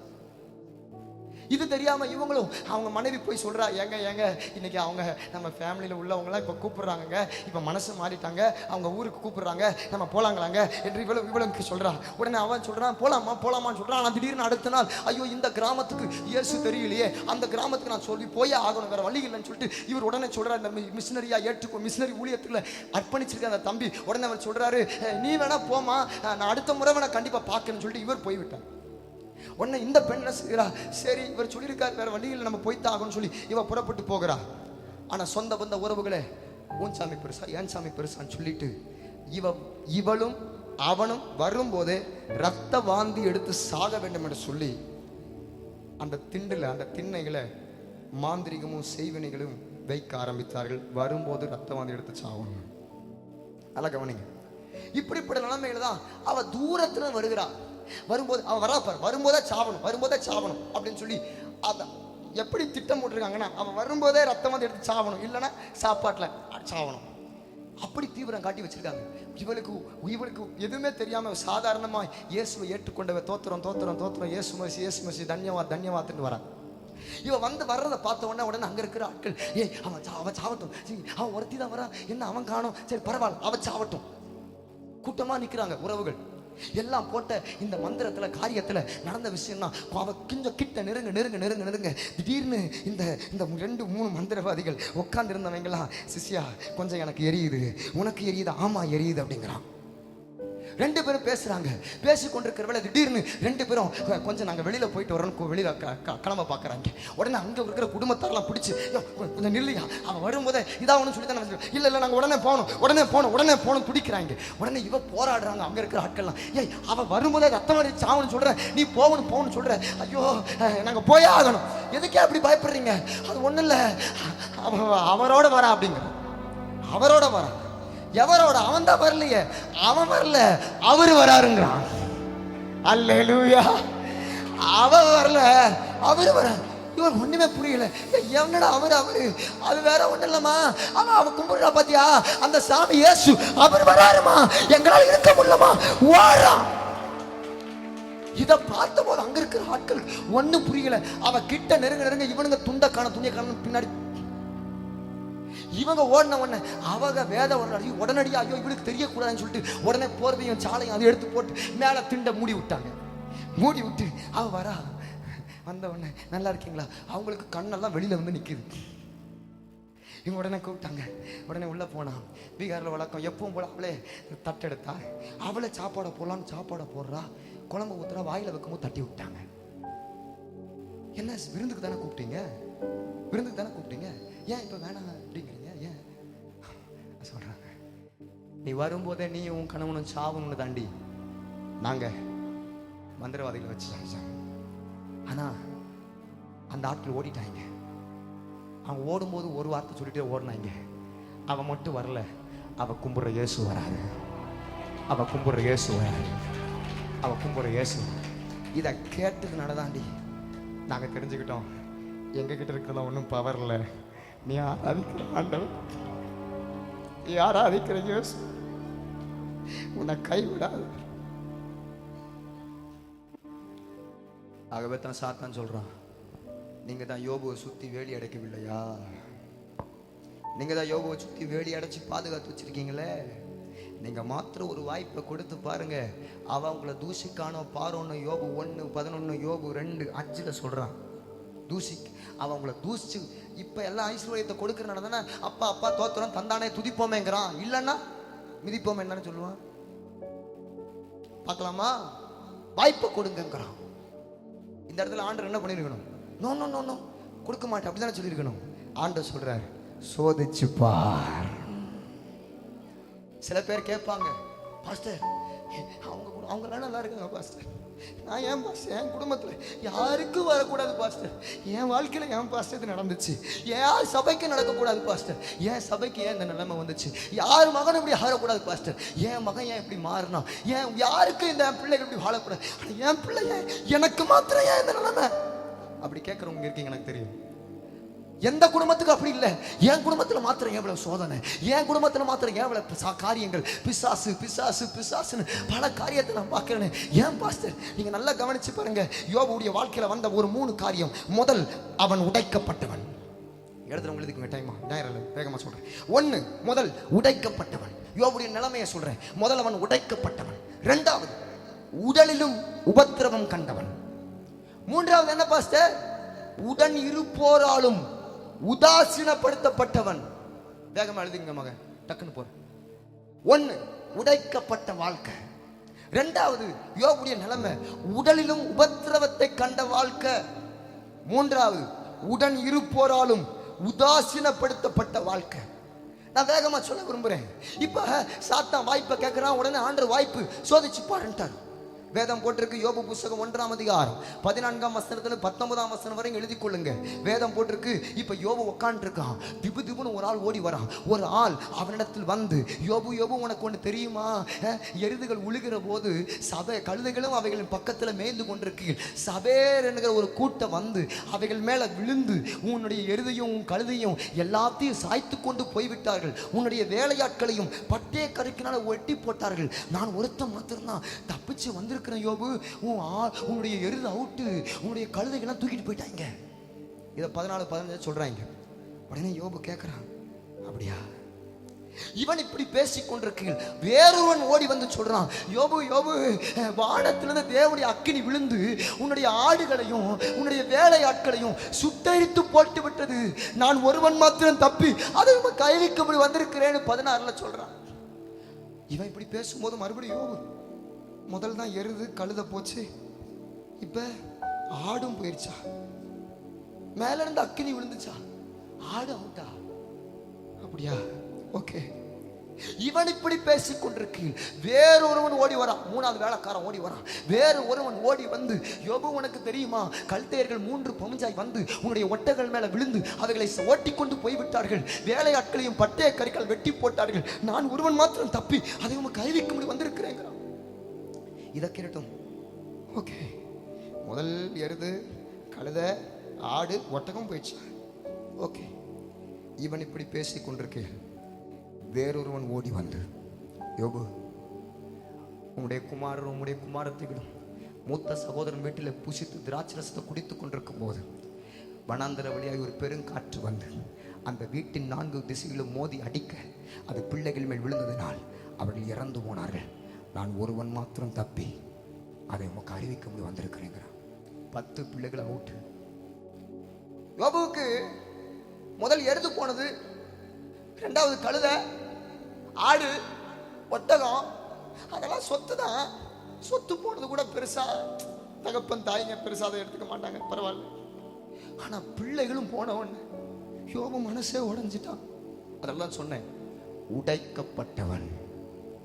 சில பேர் கேட்பாங்க, பாஸ்டர் என் வாழ்க்கையில் நல்ல ஸ்பெசிஃபிக் நல்ல லைஃப்ல தான் இருந்தேன் பாஸ்டர், நல்ல ஒரு ஸ்டேட்டஸ்ல தான் இருந்தேன்.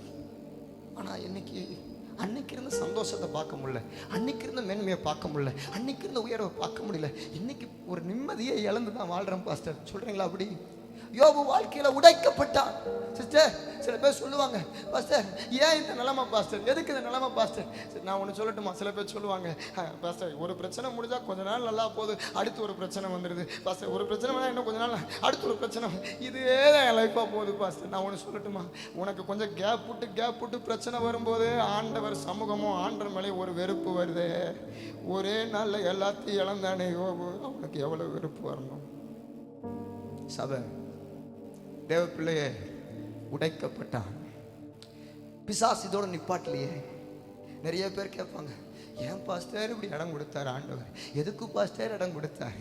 சாத்தான் இதோட நிறுத்தினா மறுபடியும் வரான். 2ஆம் அதிகாரம் 1ஆம் வசனம். எனக்கு ஒவ்வொரு வசனத்துக்கும் நான் நிறைய காரியத்தை டெஃபினேஷன் கொடுக்க முடியும், எனக்கு டைம் இல்லை. பிசாசு யோபு கிட்ட முதல் வந்த வசனமே எத்தனை தெரியுமா? 6ஆம் வசனம் தான் வந்திருப்பான். வீட்டில் போய் வாசிச்சு பாருங்க. யோபு 1 6 தான் வருவான். சாத்தானுக்கு பிடிச்ச நம்பர் எதுதான் தம்பி? 6 தான். சாத்தான் வந்த நம்பர் எங்க தான்? 6 தான் வரான். அதுதான் ஆவியானவர் எழுதுறாரு. நல்லா கவனிச்சு பாருங்க. இப்ப சாத்தான் பின்னொரு நாளிலே தேவ புத்திரர்கள் மறுபடியும் கர்த்தருடைய சமூகத்துல நிக்கிறாங்க. மறுபடியும் சாத்தான் அவர் நடுவுல வந்து நிக்கிறான். மறுபடியும் ஆண்டவர் பார்த்து 2ஆம் அதிகாரத்துல கேட்கிறார், டேய் சாத்தானே, மறுபடியும் என்ன பூமி எங்க சுத்தி வரேன், யோபு மேல கண்ணு வச்சியா? ஆமா, நீங்க தான் அவனை வேலை அடிச்சு வச்சிருக்கீங்களே, சொல்ல முடியல. இப்ப என்னப்பா எல்லாத்தையும் எடுத்தியா? எடுத்தேன். என்ன பண்றான்? சர்ச்சுக்கு வராம போயிட்டானா? என்ன வெறுத்துட்டானா? இல்லையே. இப்ப புரியுதாப்பா? உத்தமனும் சன்மார்க்கனும் தேவனுக்கு பயந்து பொல்லாப்பை விட்டு விலகுறமாகிய அந்த யோபு போல ஒருவனும் இந்த பூமியில கிடையாதுடா. இருக்கும் போது மாத்திரம்தான் இல்லடா என் பிள்ளைகள், இல்லாத போதும் எழுப்புதலுக்குன்னு வருவார்கள். இல்லாத போதும் என் ராஜ்யத்தை கட்ட வேண்டும் என்று பிரயாசப்படுகிறவர்கள் தான்டா ஆட்டுக்குட்டியின் ரத்தத்தினால தோய்த்து வெளுக்கப்பட்டவர்கள். வெறித்தனமா யோபு மறுபடியும் ஆண்டு சாட்சி கொடுக்கிறார். உடனே சாத்தா விட்டானா அடுத்த ஸ்டெப் வைப்பான். சாத்தா அப்படிமா ரொம்ப தந்துருவா. மறுபடியும் 2ஆம் அதிகாரம் 4 சொல்றான், போங்க ஆண்டவரே, நீங்க தான் அவன் தோலுக்கு பதிலா தோலை கொடுத்துருவான் ஆண்டவரே, தான் ஜீவனுக்கு பதிலா தனக்கு உண்டான எல்லாத்தையும் கொடுத்துருவான். அப்படின்னு என்ன அர்த்தம்? தோலுக்கு பதிலா தோல்னா அவன் தோலை காப்பாத்திக்க தான் பிள்ளைகளை கூட விட்டுருவான். அவன் ஜீவனை காப்பாத்திக்க தனக்கு உண்டான சொத்துக்களை கூட கொடுத்துருவான். நான் அடுத்த ஸ்டேஜுக்கு இன்னொரு கட்டத்துக்கு நான் கால் வைக்க விரும்புறேன். என்ன சாத்தானே கால் வைக்க போறேன்? நான் அவன் சரீரத்தை தொட்டு பார்க்கிறேன். அவனுக்கு சரீரத்தில் வியாதியை கொடுக்க விரும்புறேன். அவனுடைய வாழ்க்கையில கொப்பளத்தையும் பல விதமான பிரச்சனைகள் நான் கொடுக்க விரும்புறேன்னு சாத்தான் 2ஆவது கட்டத்தில் கால் வைக்கிறான். ஒருவேளை தேவ பிள்ளைகளுக்கு சொல்லுவேன், பாஸ்டர் ஏற்கனவே நான் உடைக்கப்பட்டு தான் கிடக்கிறேன், ஆனா இப்ப உடல்லையும் உபத்திரவத்தை நான் பார்க்கிறேன் பாஸ்டர், எனக்கு ஏன் இந்த நிலைமை பாஸ்டர்னு யாராவது இங்க சொல்லுவீர்களானால் சந்தேகமே இல்லை. கர்த்தர் யாருக்கும் கிடைக்காத வியாதியை உனக்கு அனுமதிக்கிறார்னா, யாருக்கும் கிடைக்காத காரியங்களை உன் குடும்பத்தில் எல்லா உடைமைகளை எடுக்கிறார்னா ஒன்னு தெரியும், ஆண்டவர் அவர்களை நம்பல, உன்னை நம்புறாரு. அதனால தான் கர்த்தர் உன் வாழ்க்கையில, அதனால தான் கர்த்தர் உன் ஊழியத்துல, அதனால தான் கர்த்தருடைய தரிசனத்துல சத்துருவுக்கு பல சோதனை கொடுக்கும்படியாக மற்ற ரன்களாம் தர யாருக்கும் கிடைக்காத போராட்டம் என் ஊழியத்துல, என் வாழ்க்கையில, என் குடும்பத்துல, என் தரிசனத்துல, ஏன் பாஸ்டர் வேற ஒண்ணு இல்ல மகன், அவங்கெல்லாம் அதுல தடுமாறி விழுந்துருவாங்கன்னு தெரியுமாங்க. நீயும் நானும் தான் என் பிள்ளை ஜெயிப்பான்னு சொல்லிதான் நம்புறேன், ஜெயிப்பேன்னு சொல்லிதான் நம்புறேன். சபை ஒருவரையும் பொல்லாங்கினால் சோதிக்கிறவர் கிடையாது ஆண்டவர். ஒருத்தனையும் பொல்லாங்கல சோதிக்கிறவர் கிடையாது ஆண்டவர். எவ்வளவு நல்லவர் தெரியுமா? ஆண்டவரே, ஆபிரகாம் சொல்றார், உன் புத்திரன் ஏகசுனன்று பாராமல் நான் குடிக்கிற மலைகள் ஒன்றின் மேல அவனை தகனபடியா பலி செலுத்துறான் நேசகுமார்னு பாராம நான் குடிக்கிற மலைகள் ஒன்றின் மேல மோரியா மலையில் அவனை தகனபடியா பலி செலுத்து சொன்ன ஆபிரகாம் அதிகாலை எழுந்து புறப்பட்டு போய் தன்னுடைய சேனைகளோடு தன்னுடைய வேலைக்கால் 2 பேரையும் கூட்டிக் கொண்டு தன்னுடைய கழுதைகளை கூட்டிக் கொண்டு அங்க இருக்கிறதான தன்னுடைய மகன் குமாரன் ஈசாக்கை கூட்டிக் கொண்டு ஒட்டகத்தின் மேல சேனத்தெல்லாம் கட்டி கொண்டு போய் நின்று அவன் பலி செலுத்துறதுக்கு பிரயாணம் பண்றான். ஆனா அப்படி பலி செலுத்த பிரயாணம் பண்ற யாக்கோபையே கூட பிள்ளையாண்ட நம்மளை கை போடாதடா, பிள்ளைய கூட்டு போன்னு சொல்றவர் தானே எங்க அப்பா. ஆனா ஏன் பாஸ்டர் இந்த நிலைமை? எஸ், அவன் யாருக்கோ பேசுறாரு. ஏன் பாஸ்டர் என் வாழ்க்கையில் இந்த நிலைமை? ஒன்னே ஒண்ணு, அவர் என்னை சோதித்த பின் நான் பொன்னாய் விளங்குவேன். அவர் என்னை சோதித்த பின் நான் பொன்னாய் விளங்குவேன். அவர் என்னை சோதிக்கிறார்னா, தங்கச்சி அம்மா உங்களை சோதிக்கிறார்னா, உன் கணவனார் மூலியமா, உன் பிள்ளை மூலியமா, இப்படி சொல்றேன், உங்க அப்பா அம்மா உங்க தரிசனத்தை ஏற்றுக்கொள்ளாம உங்களுக்கு விரோதமா பலவிதமான காரியத்தை எழுப்பி நிற்கிறாங்கன்னா, ஒரு மனுஷனுக்கு சத்துருக்கள் அவனுடைய வீட்டார் தான் போடப்பட்டிருக்கு. தேவ பிள்ளைகளே, உங்களுக்கு அப்படி சத்துருவை போல யார் எழுப்பி நின்னாலும், நிறைய நேரங்களில் தரிசனத்துக்கும் எழுப்புதலுக்கும் யார் வர முடியாம அதுக்கு தடையா உங்களுக்கு விரோதமா நின்னாலும், தேவ பிள்ளையை நீ சோர்ந்தே போகாத. என் மீட்பர் உயிரோடு இருக்கிறார் என்கிற அந்த அசைக்க முடியாத விசுவாசம், அந்த அசைக்க முடியாத எழுப்புதலை பற்றி அறிவதாக. ஆகவத்தான் யோபுவை பாருங்க, 2வது கடவுள கால் வச்சான். ஏங்க நான் எல்லாரையும் பார்த்து கேட்கிறேன், சாத்தான் வந்து ஒரு முறை சோதனை கொடுத்தோம்னா அதோட போயிடுவானா? சாத்தான் சாகர வரைக்கும் பின்னாடி வருவான், தெரியுமா? ஏசப்பாவுக்கு எத்தனை முறை வந்தான்னு சொல்லுங்க? மத்தேயு 4ஆம் அதிகாரத்தில் 40 உபவாசம் இருக்கும்போது வந்தான். லூக்கா 5:13 நீங்க கவனிச்சு பார்த்தீங்கன்னா, சில காலம் 4:13 சில காலம் சாத்தான் அவரை விட்டு விலகி போனான் இருக்கும். 4:13 சில காலம் அவரை விட்டு விலகி போனான். மறுபடியும் 4:29-30 வந்தான். மலையின் மேல தள்ளி விடு முடி வந்தான். மறுபடியும் கூட இருக்கிறான் பேதுருக்கிட்டே வந்துட்டான்.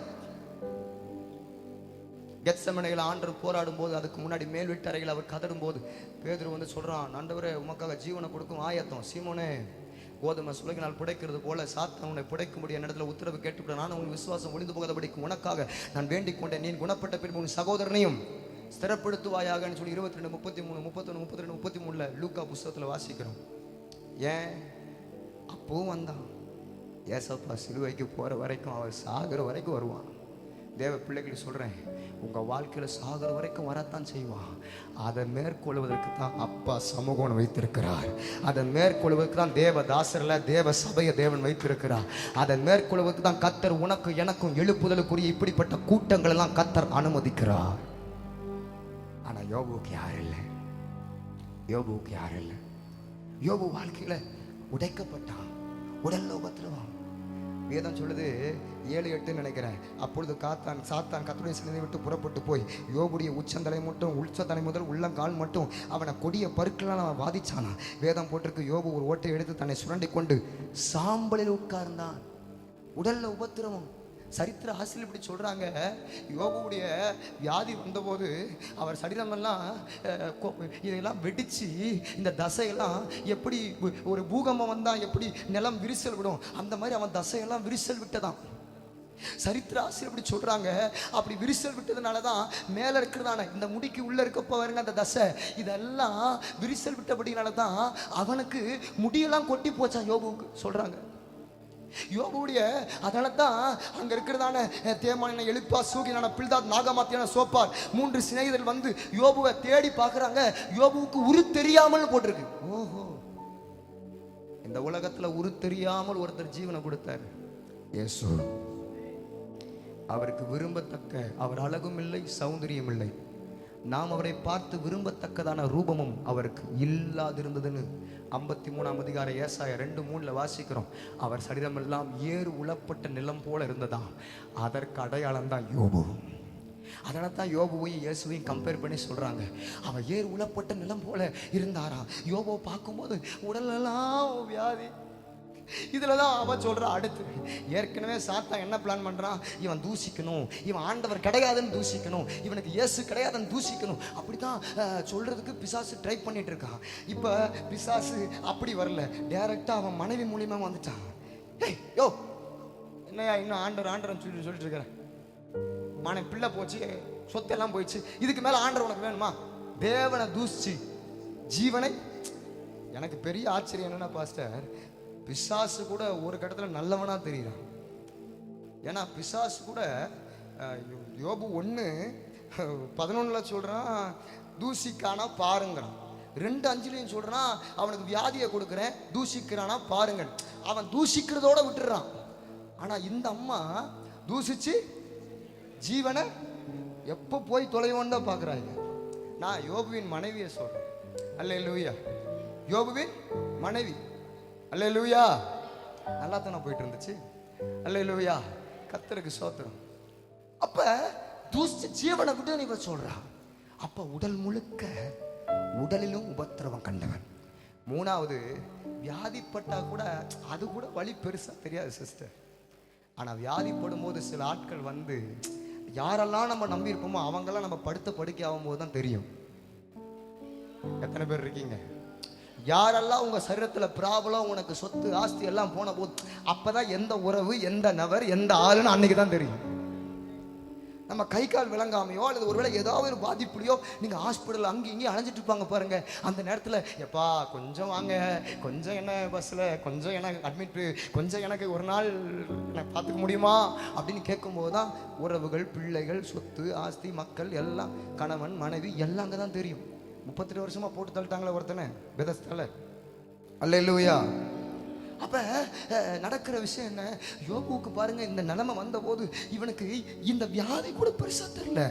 பிசாசு அடுத்த கடத்துக்கு கால் வைக்கிறான். என்ன தெரியுமா? இப்ப 3 நண்பர்கள் இருந்தாங்க யோபுவுக்கு. தேமானியனான எலிப்பாஸ், சூகியனான பில்தாத், நாகமாத்தியனான சோப்பார்.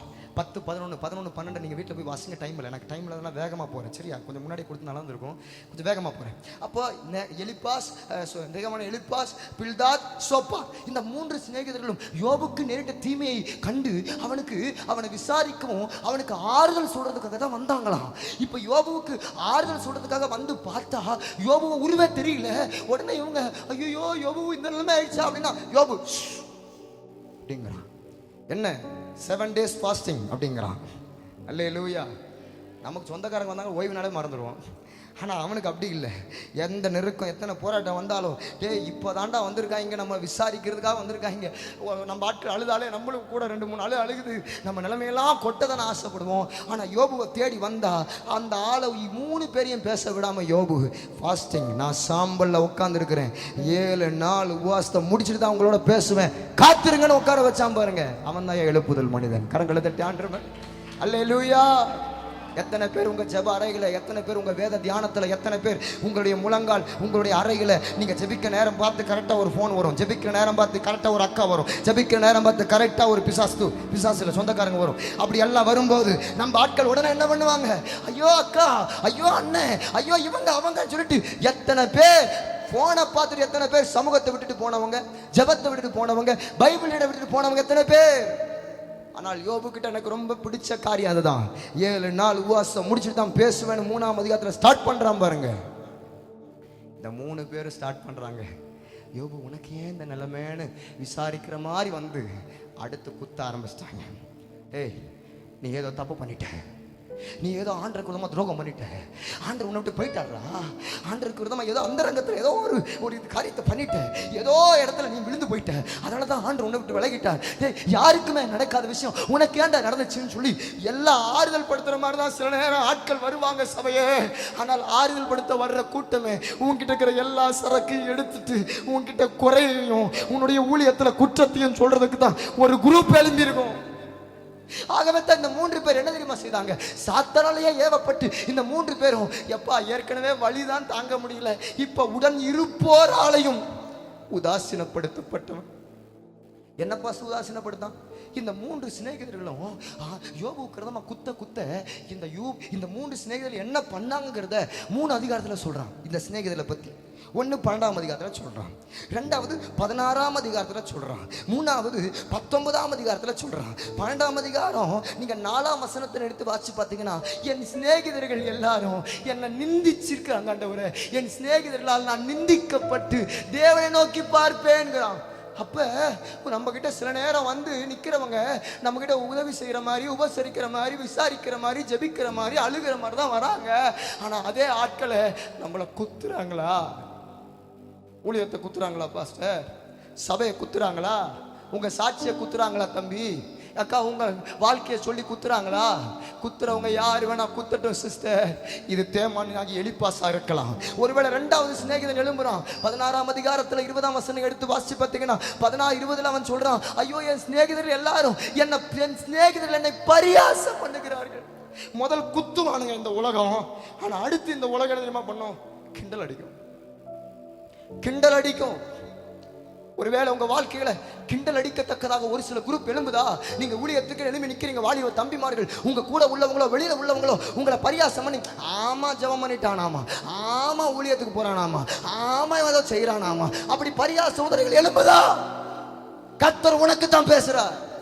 ஒரு பக்கம் உலகம் குத்துது அந்த சிநேகிதர்கள், இரண்டாவது அவங்க பரியாசம் பண்றாங்க, மூணாவது என்ன செய்றாங்க? அதே யோபு 19ஆம் அதிகாரம் 19ஆம் வசனம் எடுத்து வாசிச்சு பார்த்தீங்கன்னா, என் பிராகின சிநேகிதர்களும் கூட என்னை வெறுக்கிறார்கள். அந்த 3 பேரும் செஞ்சது தானே பாஸ்டர்? 3 பேரும் குத்துறாங்க, 3 பேரும் பரியாசம் கிண்டல். சில பாஸ்டர்மார்களுக்கு நான் ஆவியில சொல்றேன், உங்க ஊழியத்தை குறிச்சும் உங்களை குறிச்சும் கிண்டல் அடிக்கிறவங்க இருக்கிறாங்கல்ல, யாருக்கு ஆண்டவர் பேசுறார்? உங்க வாழ்க்கையிலையும் உங்க தரிசனத்திலையும் உங்க காரியத்தையும் சொல்லி சில பேர் கிண்டல் அடிக்கிறாங்கல்ல, கர்த்தர் பேசுறார். வேத வசனத்தில் போட்டிருக்கு 2 ராஜாக்கள் 2 சாமுவேல் 16ஆம் அதிகாரம் 5ஆம் வசனம் எடுத்து வாசி பார்த்தீங்கன்னா, தாவீதுக்கு விரோதமாக அவன் பெத்த மகனே அப்சலோம் எழும்பி வந்து என் அப்பாவை கொல்லணும்னு துடிப்பான். பெத்த மகனே வேதம் போட்டிருக்கு. தாவீது ராஜா பகுரின் மட்டும் வந்தபோது இதோ சபில் வீட்டு வம்சத்தனாகிய கேராவின் குமாரனாகிய சீமை என்னும் பேர் கொண்ட ஒரு மனுஷன் அந்த தாவீதுக்கு விரோதமாக எழும்பி வந்து நிற்கிறானா. சகல ஜனங்களும் சகல பலசாலிகளும் தாவீதுக்கு வலது புறமாகவும் இடது புறமாகவும் அவர்கள் நடந்து கொண்டு போகையில் தாவீதின் மேலும் தாவீது ராஜாவுடைய ஊழியக்காரன் மேலும் அவன் கல்லை எடுத்து, தாவீது தொலைந்து போடா, தொலைந்து போ, சாவு. சவுல் ராஜாவுடைய ஸ்தலத்துல, சவுலின் ஸ்தலத்துல ராஜாவான உண்மையில் கர்த்தர் சவுல் வீட்டன் ரத்தப்படிய திரும்ப பண்ணினார். பாத்தியா? கர்த்தர் உன் ராஜ்யத்தை எடுத்து உன் குமாரனாகிய அப்சலோம் மேல கொடுத்தார். பாத்தியா?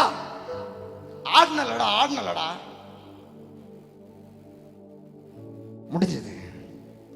உன் சிங்காசனம் முடிஞ்சது, உன் தரிசனம் முடிஞ்சது, உன் குடும்பம் முடிஞ்சது. உன் பிள்ளை அழிய போறான், நீ அழிய போற, உன் குடும்பம் எல்லாம் சாக போகுது, உன் ஊழியம் சாக போகுது. பிசாசு சொல்றான், பிசாசு பேசுறான்.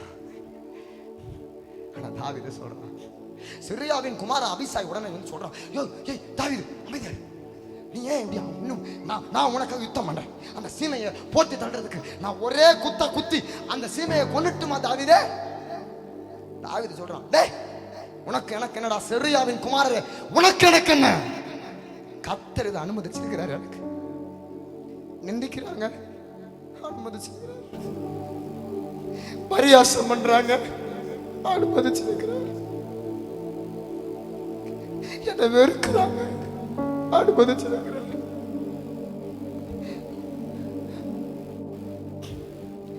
ஊழியங்கிறது சாதாரணமானது இல்லை சிஸ்டர். இருக்கிற ஒவ்வொரு ஊழியக்காரில் கேட்டீங்கன்னா அவன் நிறைய கதை சொல்லுவான். நான் ஒரு மிஷினரி ஊழியத்தை செய்கிறேன், சுவிசேஷ ஊழியத்தை செய்கிறேன். ஆனால் சமீப காலமாக ஒரு 5-6-7 வருஷமாக தான் 5-6 வருஷமாக தான் சபை ஊழியத்தை நடத்திட்டுருக்கேன். பவுல் சொல்லுவார், சுவிசேஷத்து நிமித்தம் நான் கட்டுன்னு இருக்கிறேன், நான் அணுதினமும் சாகுறேன்னு சொல்லுவார். ஆனால் என்னைக்கு நான் சபை ஊழியத்தில் வந்தனோ பாஸ்டர், அணுவணுவாக சாகுறேன், அணுவணுவாக சாகுறேன். பரியாசம் வெளியிலேருந்து வந்தால் கூட பரவாயில்ல, உள்ளே வரும். வருதா சிஸ்டர்? வருதா? வருதா தங்கச்சி? வெறுக்கிறாங்கள. நான் போகிற இடத்துலலாம் எங்கே போனாலும் ஒரு கூட்டம், அண்ணன் பாஸ்டர் வந்துட்டாங்க, அண்ணன் வந்துட்டாங்க. தமிழ்நாட்டில் எந்த டிஸ்ட்ரிக்ட் போனாலும் ஓடி வந்துடுவாங்க, அண்ணே அண்ணே அண்ணே. உத்தரவாதம் எடுத்து ஜெபம் பண்ணுவேன். யாரை இங்கே வர்றவங்க யாரை பார்த்தாலும் எத்தனை பாஸ்டர்ப்பா அத்தனை பேரை எழுதி வச்சு தான் ஜெபம் பண்ணுவேன். பெருமைக்கு இல்லை. வருஷத்தில் 21 நாள் உபவாசம் 2 முறை போடுறேன் முழு நேரம். வருஷத்தில் 40 நாள் உபவாசம் 2 முறை போடுறேன். 365 நாளில் பாதி வருஷம் பாஸ்டிங்ல ஏதோ ஓடுது. ஏன் தெரியுமா? என் தகப்பன்மார்கள் ஊழியக்காரர்கள் எழுப்புதலுக்கு ஆபிரகாம் தோண்டின அந்த துறவை தூற்று போட்டாங்களே, அதை மீண்டும் எப்படியாவது தோண்டிட முடியாதா, ரெகபோ தோன்றாதான்னு தான் போறேன். என்ன பெரிய ஊழியக்காரர் நீங்க நினைக்க வேண்டாம். கழுத கழுத சிஸ்டர், கழுத கழுத தம்பி, கழுத தம்பி. மேன்மைப்படுத்த என்ன தம்பி, மேன்மைப்படுத்த என்ன சிஸ்டர்? தகப்பன்மார்களுக்காக நான் ரொம்ப நன்றி செலுத்துறேன். தம்பி முகிலோட, மோசஸ் பேரோட இப்படி நடந்திருக்கிற நிறைய பாஸ்டருக்கு ஆண்டவர் நன்றி செலுத்துறேன். எழுப்புதலுக்காக நீங்களாம் நிக்கிறீங்க. இதுதான் பாஸ்டர் ஃபெலோஸ், இதுதான் எழுப்புதல் பாஸ்டர், இதுதான் எழுப்பு. ஏன் சபை, ஏன் ஸ்தாபனம், ஏன் விசுவாசி அதெல்லாம் பார்க்காம நிக்கிறீங்களா? இதுதான் எழுப்புதல், இதுதான் எழுப்புதல், இதுதான் எழுப்புதல். தன்னை காட்டுறது. யோபு பாருங்களேன், நிந்திக்கிறாங்க, பரியாசம் பண்றாங்க, வெறுக்கிறாங்க. 19:11 போட்டிருக்கு, 19:14 போட்டிருக்கு, என்னை மறந்துட்டாங்க, என்னை மறந்துட்டாங்க. 3 சிநேகிதர்கள், 3 அதிகாரம், மறந்துட்டாங்க. இதுதான் யோபுடைய நிலை. முதல் உடைக்கப்பட்டவன், 2வது உடலிலும் உபத்திரவம் கண்டவன், 3வது உடன் இருப்போராலையும் உதாசீனப்படுத்தப்பட்டவன். நீங்க கேட்டு பாருங்களேன், ஒவ்வொரு பாஸ்டர்ல உண்மையில ஊழியக்காரங்களை கேட்டு பாருங்க, சொல்லுவாங்க உங்களுக்கு பேய் விரட்டுறதுக்கு, உங்களுக்கு வியாதியை சுகமாக்குறதுக்கு அவங்க கதறி அழுது ஜெபம் பண்ணி போராடிட்டு வீட்டுக்கு வருவாங்க. வீட்டில் வந்து அவங்க ஒய்ஃப் உடம்பு முடியாமல் இருப்பாங்க. எத்தனை பாஸ்டர்ஸ் அனுபவிக்கிறீங்க? அவங்க பிள்ளைகளுக்கு, ஏன்னா பிசாசுடைய போராட்டம் அவங்க குடும்பத்தை தாக்கும். நீங்க கேட்குற எல்லா பாஸ்டரையும் கேட்டுவாங்க, சொல்லுவாங்க ஏன் நாங்கள் கிறிஸ்துவின் நிமித்தம் பைத்தியக்காரர்கள், நீங்கள் புத்திசாலிகள், நீங்கள் கனவான்கள், நாங்கள் கனவீனர், நீங்கள் பலவான்கள், நாங்கள் பலவீனர், இந்நேரம் வரைக்கும் பசி உள்ளவர்களும் தாங்க உள்ளவர்களும் தங்க இடமில்லாதவர்களும் கூட்டுண்டவர்கள் நிர்வாணிகளுமாய் இருக்கிறோம். எங்கள் கைகளால் வேலை செய்து பாடுகிறோம், வையப்பட்டு ஆசீர்வதிக்கிறோம், துன்பப்பட்டு சகிக்கிறோம், தூஷிக்கப்பட்டு வேண்டிக் கொள்கிறோம். இந்நேரம் வரைக்கும் அழுக்கை போல எல்லாரும் துடைத்துக் கொள்கிற குப்பையை போலவும் ஆனோம். கிறிஸ்துவின் மரணத்தை எப்பொழுது நாங்கள் சரீரத்தில் சுமந்து தெரிகிறோம். பவுலை கேட்டால் பவுல் சொல்லுவான், யூதரில் 1 கூட 40 அடி 5 அடி அடிபட்டு 5 அடி அடிபட்டு 3 தரம் விளையாடுகளால் 3 தரம் கப்பர் சேதம், 1 தரம் கல்லெறி உண்டு, கடலில் பகல் முழுதும் போக்கினது, ஆறுகளால் வந்த மோசம், பட்டணங்களால் வந்த மோசம், கல்லற சமுத்திரத்தில் உண்டான மோசம், கள்ள சகோதரத்தில் உண்டான மோசம், சமுத்திரத்தில் உண்டான மோசம், பிரயாசம், வருத்தம், கண் விழிப்பு, அநேக பசி, தாகம், குளிர், நிர்வாணத்தில் இருந்து இவை எல்லாம் இருந்தாலும் எல்லா சபைகளை குறித்து உண்டிருக்கிற கவலை தான் என்னை நாள்தோறும் நெருக்குதுன்னு பவுல் சொல்றான். எனக்கு நெருக்கம்தான், ஆனால் எல்லா பிள்ளைகளை பார்க்கும்போது, அவங்க நெருக்கத்தை பார்க்கும்போது தான் எனக்கு கவலையாக வருதுங்கிறான். இதுதான் ஊழியம், இதான் இந்த தாகம் உடையவன், இந்த துடிப்புடையவன் தான் எழும்பி பிரகாசிக்க முடியும். ஆகவே தான் இப்ப இந்த நிலைமைகளை யோபு கீழ் மட்டத்துக்கு போயிட்டான். இப்ப சாத்தான் சந்தோஷமா சிரிக்கிறான். நான் எல்லாத்துக்கும் சொல்லட்டுமா, சாத்தான் நான் ஜெயிச்சிட்டேன் ஜெயிச்சிட்டேன் ஜெயிச்சிட்டேங்கிறான். சபையே, உங்களுக்கு வியாதி வந்துடுச்சு, உங்களுக்கு குடும்பத்தில் போய் போராட்டம், கடன் வந்த உடனே ஐயோ பாவத்தில் பசங்களை விளை வச்சுட்டேன், பிள்ளைகள்லாம் விழுந்துட்டு போயிட்டாங்க, என்னை விட்டுட்டு விலகிட்டாங்க, இப்படிலாம் பிசாசு நிறைய கருத்தில் அவன் உடனே சந்தோஷப்படுவான். நான் ஜெயிச்சிட்டேன் ஜெயிச்சிட்டேன். நல்லா ஒன்றை மறந்துடாதீங்க, பிசாசு அநேக காரியத்தில் இப்ப ஜெயிக்கிற மாதிரி தான் தெரியும், ஆனால் அவன் முடிவு தோல்வி. நீங்களும் நானும் அநேக விஷயத்துல தோக்கிற மாதிரி தான் தெரியும், ஆனா முடிவு ஜெயம். அல்லேலூயா. நீயும் நானும் இன்னைக்கு தோக்கிற மாதிரி தான் தெரியும் சகோதரி, நீங்களும் நானும் தோக்கிற மாதிரி தான் தெரியும் தம்பி. ஆனா உங்கள் முடிவும் என் முடிவும் 2000 வருஷத்துக்கு முன்னதாகவே நான் உலகத்தை ஜெயித்தேன் என்று சொன்ன ஆண்டவர், அந்த ஜெய கிறிஸ்துவுக்குள் எப்பொழுதும் எங்களை வெற்றி சிறக்க பண்ணுகிற தேவன், எல்லா இடங்களிலும் அவரை அறிகிற அறிவின் வாசனை வெளிப்படுத்தவே கர்த்தரங்களை தெரிந்து கொண்டார். எப்பொழுதும் வெற்றி சிறக்க பண்ணுகிற தேவன். அல்லேலூயா. நான் இன்னும் பிரசங்கத்தில் உள்ளே என்ட்ரி ஆகல, கடந்துருச்சு. ஒரு 20 நிமிஷத்துல ஒரு அரை மணி நேரத்தில் பேச முடியுமான்னு தெரியல. ஆவியான உதவி செய்வார்னு நினைக்கிறேன். சாப்பாடு இருக்குல்ல. அல்லேலூயா. கர்த்தருக்கு ஸ்தோத்திரம். 2 மணிக்கு முடிச்சிடலாமா? அல்லேலூயா ஸ்தோத்திரம். ஏன்னா உங்க ஓட்டு தான் எங்களுக்கு தேவை. அல்லேலூயா. கர்த்தருக்கு ஸ்தோத்திரம். இப்ப யோபுடைய வாழ்க்கையில இப்படிப்பட்ட நிலைமையில கீழே விழுந்து கிடந்தவன தேவன் அவங்கிட்ட என்ன பார்த்தாரு?